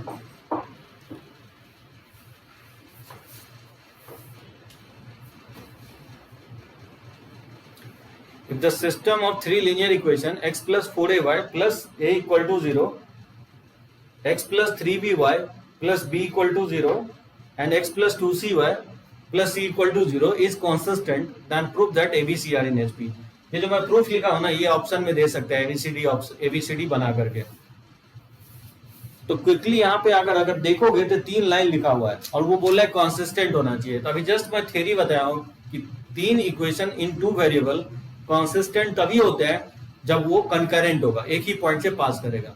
और एक ही point से ये तीनों line पास तभी करेगा जो इसके कोएफिशिएंट और कांस्टेंट टर्म से जो बनने वाला डिटरमिनेंट्स का वैल्यू होगा वो 0 होगा। यानी 1 4a 1 3b और 1 2c और c, इसका डिटरमिनेंट्स वैल्यू क्या होना चाहिए? 0 होना चाहिए।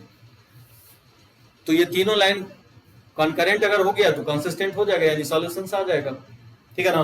तो अब या तो 2 0 बना लो और फिर एक्सपैंड कर लो, यानी तो डायरेक्टली एक्सपैंड कर लो।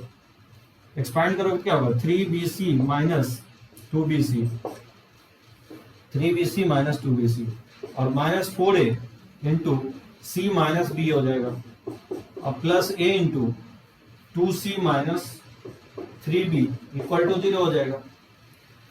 ठीक है ना? तो 2bc से 2bc कट ही जाएगा, ये हो जाएगा माइनस 4ac और ये माइनस माइनस प्लस हो जाएगा 4ab और प्लस हो जाएगा 2ac और माइनस हो जाएगा 3ab इक्वल टू 0। ठीक है? तो माइनस 4ac और प्लस 2ac, तो माइनस 2ac हो जाएगा और 4ab और माइनस 3ab, तो प्लस हो जाएगा ab। हाँ गलती किया हूं, 1 4a 1 1 3b और 1 2c 1, ये हो जाएगा 3bc और माइनस सॉरी यहां गलती किया हूं। ठीक है ना? ये 3bc माइनस 2bc, इसको सॉल्व करोगे तो ये bc हो जाएगा और माइनस हो जाएगा 4ac और ये माइनस माइनस प्लस हो जाएगा 4ab और ये प्लस हो जाएगा 2ac और ये माइनस हो जाएगा 3ab। ठीक है ना? Equal to 0। तो bc तो रहने दो माइनस 4abc और प्लस 2ac, इसको लिख सकते हैं माइनस 2ac और 4ab और प्लस 3ab, ये basically plus ab equal to 0 हो जाएगा। ठीक है ना? तो यहां से जब आप निकालोगे तो bc और प्लस ab इक्वल टू हो जाएगा 2ac, ये हो जाएगा। AC से अगर डिवाइड कर दोगे तो BC plus AB upon AC equal to 2, तो डिवाइड करोगे तो C से C कट जाएगा तो B बाय A और प्लस A से A कट जाएगा तो B by C equal to 2। ठीक है ना? इसमें आप B कॉमन भी ले सकते हो, तो प्रूफ हो गया कि ये HP में होगा। A प्लस B कॉमन ले लोगे तो ये हो जाएगा A plus C equal to twice AC। यहाँ से B निकालोगे तो twice AC by A plus C, ये होता है ना HP का कंडीशन होता है, तो 1 by A plus 1 by C आ जाएगा।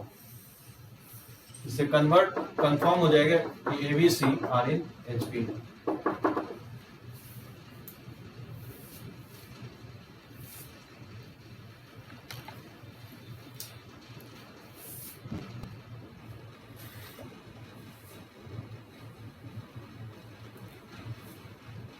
ठीक है?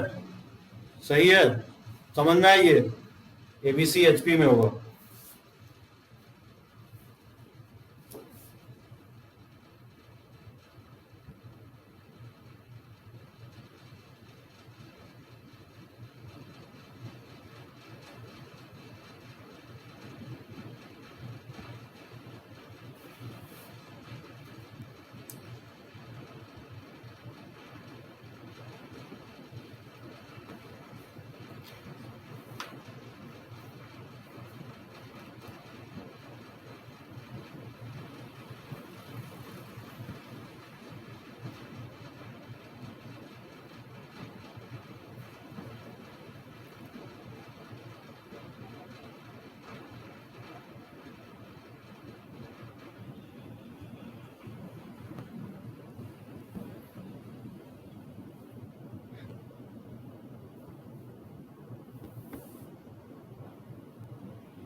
ठीक है, डिस्कनेक्ट हो गया था। अब सही है ना?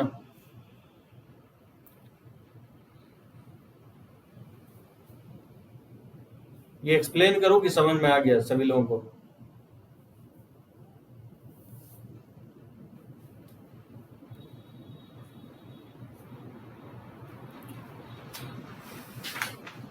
जो नहीं पढ़े स्ट्रेट लाइन में ये वाला बात बताऊंगा। वैसे मैं आपको एप्लीकेशन ऑफ डिटर्मिनेंट्स में बताया हूँ।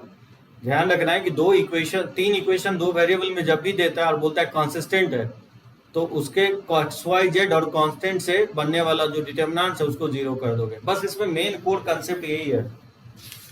एक कंसेप्ट मैं पहले भी लास्ट लेक्चर्स में बताया था, लेकिन क्वेश्चंस नहीं लिया था। Two equation in two variable, two equations in two variable. Last जो है ना, two equation in two variable.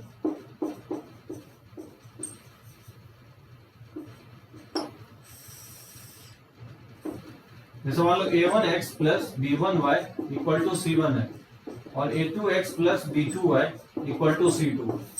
देखा गया है दो इक्वेशन और दो वेरिएबल में भी क्वेश्चन आया है।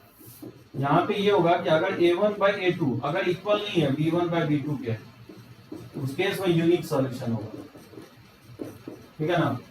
यानी स्लोप इक्वल नहीं होगा तो लाइन दोनों इंटरसेक्ट करेगा, दोनों लाइन इंटरसेक्ट करेगा आपस में। ये मैं पहले भी दिखाया हूँ। a1 बाई a2 अगर इक्वल है b1 बाई b2 के और अगर इक्वल नहीं है c1 बाई c2 के, उस केस में नो सॉल्यूशन होता है। ठीक है ना? उस केस में लाइन क्या होंगे? पैरेलल होंगे। लाइन पैरेलल होगा तो कोई सॉल्यूशंस नहीं होगा। और तीसरा केस बताया था कि अगर तीनों कोएफिशिएंट प्रोपोर्शन में हो जाए b1 बाई b2 और c1 बाई c2, उस केस में क्या होगा? इनफाइनाइटली मेनी सॉल्यूशन होगा। इनफाइनाइटली मेनी सॉल्यूशन, यानी इस केस में जो दोनों लाइन का ओरिएंटेशन होगा कॉन्साइडेंट होगा, दोनों लाइन कॉन्साइड कर जाएगा। ठीक है ना? इनफाइनाइट सॉल्यूशंस होगा। अब करें इसमें मैं क्वेश्चंस ले लेता हूं।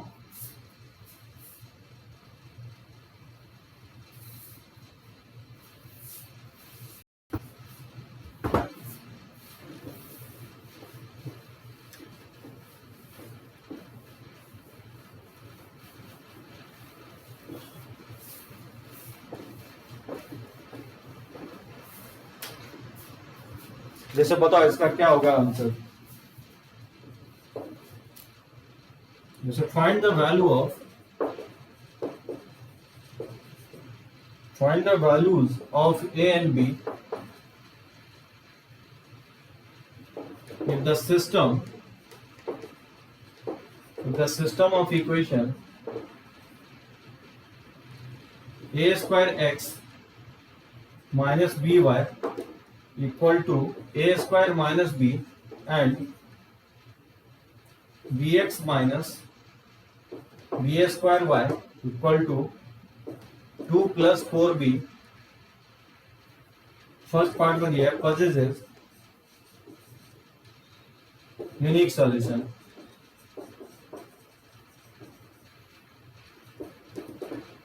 सेकेंड पार्ट में दिया infinitely many solution, infinitely solution.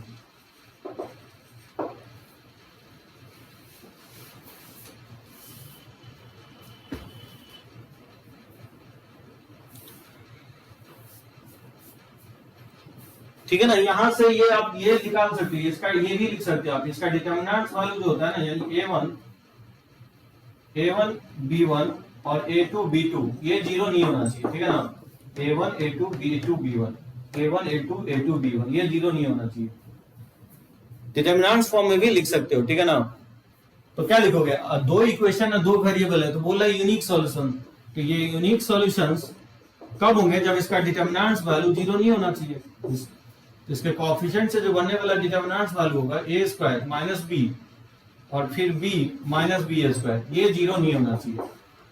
इसको क्रॉस मल्टीप्लाई कर दोगे तो minus a square b square और ये माइनस माइनस प्लस हो जाएगा बी स्क्वायर, ये जीरो नहीं होना चाहिए। ठीक है? बी स्क्वायर इसमें कॉमन ले लोगे तो ये हो जाएगा माइनस a स्क्वायर प्लस 1, ये जीरो नहीं होना चाहिए। यानी या तो बी स्क्वायर जीरो नहीं होना चाहिए, यानी तो minus a square plus 1 zero नहीं होना चाहिए। यानी b जीरो के इक्वल नहीं आना चाहिए, यानी तो a equal two plus minus 1 नहीं होना चाहिए। ये होगा कि b जीरो नहीं होना चाहिए और b का वैल्यू प्लस माइनस 1 नहीं होना चाहिए। तो उस केस में क्या होगा, यूनिक सॉल्यूशंस आएगा। अब सेकेंड केस क्या आ रहा है कि इनफाइनाइटली सॉल्यूशंस कब होगा? इनफाइनाइटली सॉल्यूशंस तभी होंगे जब ये तीनों कोएफिशिएंट प्रोपोर्शन में आ जाएगा। यानी तो d1 d2 d3 सारा क्या होना चाहिए, जीरो होना चाहिए। यहाँ d3 नहीं आएगा, सिर्फ d1 d2 आएगा, क्योंकि टू इक्वेशन टू वेरिएबल है। या तो ये कंसेप्ट यूज कर लो, यानी तो डिटरमिनेंट वाला कंसेप्ट यूज कर लो। ये कंसेप्ट यूज करोगे तो कोएफिशिएंट प्रोपोर्शन में होना चाहिए, यानी a square by b equal होना चाहिए minus b by minus b square के, और ये इक्वल होना चाहिए a square minus b upon 2 plus 4b के इक्वल होना चाहिए। ठीक है ना? मान लो इसको फर्स्ट सेकेंड थर्ड मान लो, इसको सॉल्व करोगे, ठीक है ना? यहां से सॉल्व करोगे फ्रॉम 1 एंड 2, अगर निकालोगे तो a square by b, minus से माइनस कट ही जाएगा तो बी स्क्वायर बाय बी। यहां से a square b square equal to हो जाएगा बी स्क्वायर। बी स्क्वायर अगर कॉमन ले तो ए स्क्वायर माइनस 0, तो यहां से बी का वैल्यू या तो 0 होगा और ए का वैल्यू प्लस माइनस 1 के इक्वल आएगा। ठीक है ना? अब आपको देखना है कि ये इसके इक्वल कब हो जाता है, फ्रॉम 1 एंड 3। तो a square by b equal to a square minus b upon 2 plus 4b। इसको अगर क्रॉस मल्टीप्लाई कर दोगे तो 2a स्क्वायर प्लस हो जाएगा 4a स्क्वायर बी और इक्वल टू हो जाएगा a square b minus b square हो जाएगा। ठीक है ना? इसको इधर ले आओगे तो 2a स्क्वायर और 4a स्क्वायर बी और a स्क्वायर बी, ये प्लस हो जाएगा 3a स्क्वायर बी और minus minus plus b square equal to 0 हो जाएगा। पहला केस लोगे कि भाई अगर b 0 आता है, अगर b 0 होगा इसमें पुट करोगे तो क्या होगा, यहां से a इक्वल टू 0 आ जाएगा। लेकिन अगर a b 0 ले लोगे तो ये फिर प्रॉब्लम हो जाएगा ना, लाइन तो रहेगा ही नहीं, ये तो पॉसिबल नहीं होगा, नॉट पॉसिबल,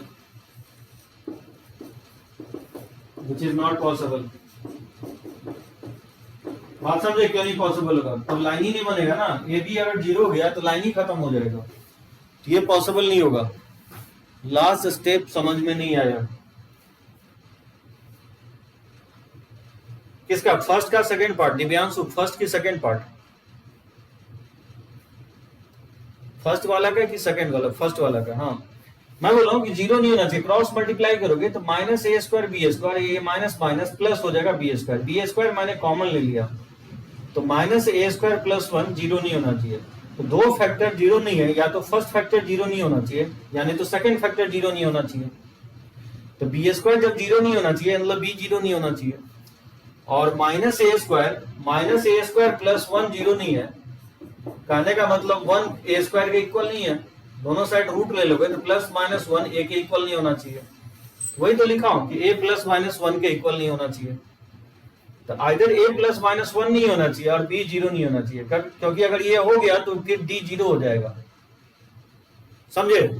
ये वाला वैल्यू नहीं होना चाहिए।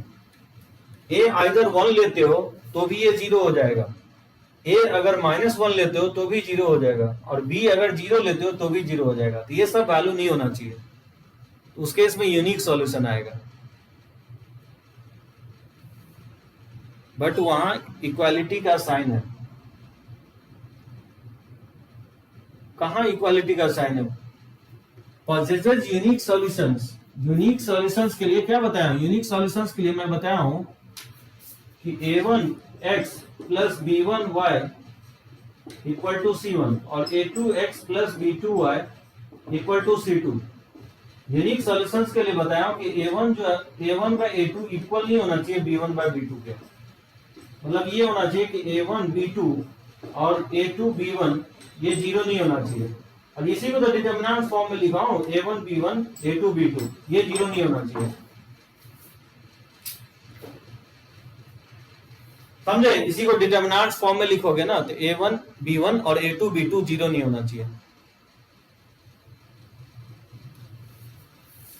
लास्ट वाला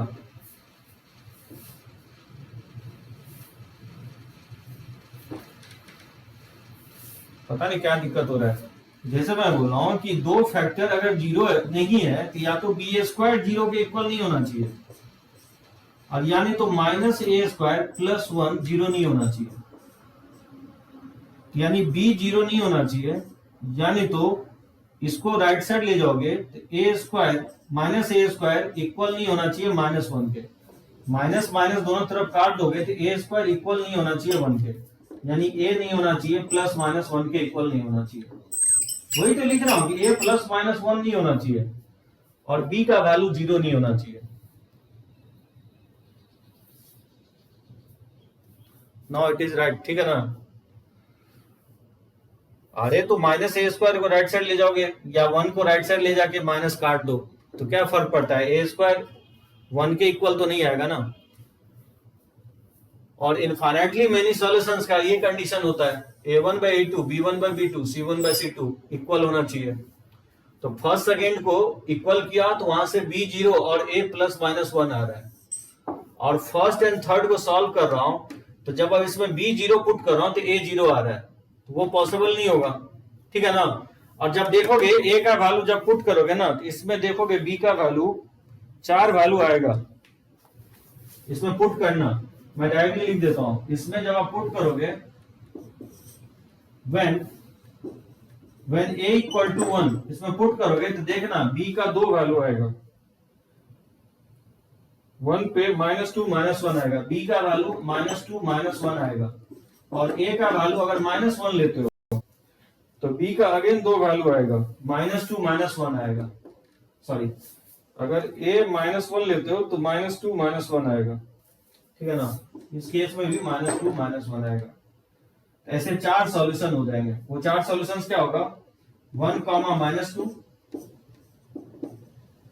ए कॉमा बी जो होगा वो हो जाएगा 1 कॉमा -2, 1 कॉमा -1, तीसरा सॉल्यूशन हो जाएगा -1 कॉमा -2, और फिर -1 कॉमा -1।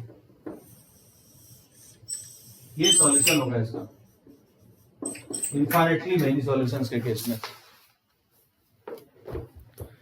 बात समझे, फर्स्ट और सेकेंड को सॉल्व करोगे तो बी जीरो और ए प्लस माइनस वन आएगा, और फर्स्ट एंड थर्ड को सॉल्व करने के बाद उसमें तुम बी अगर जीरो पुट करते हो तो ए जीरो आ जाएगा, जो कि पॉसिबल नहीं होगा, नहीं तो लाइन बनेगा ही नहीं। फिर ए वन लोगे तो बी -2 -1 आएगा, और ए -1 लोगे इस इक्वेशन में पुट करोगे इक्वेशन में तो बी -2 -1 आएगा। तो ये यहां से 4 सेट आएगा ए बी का, तो 4 सेट पे इनफाइनाइटली मेनी सॉल्यूशंस होगा, और अगर यूनिक सॉल्यूशन चाहिए तो बी जीरो नहीं होना चाहिए, यानी तो a -1 और 1 के इक्वल नहीं होना चाहिए। तो ये आपको 2 इक्वेशंस 2 वेरिएबल पे हो गया। चलो नेक्स्ट लेक्चर्स में जो है ना क्वेश्चंस हम लेंगे, और एक लेक्चर्स और बच गया इसका थ्योरी, तो नेक्स्ट लेक्चर्स भी आपका थ्योरी रहेगा, उसके बाद मैं कुछ क्वेश्चंस लूंगा आपको कंप्लीटली जेईई मेंस के बेसिस पे, ठीक है ना। चलो ओके, थैंक यू।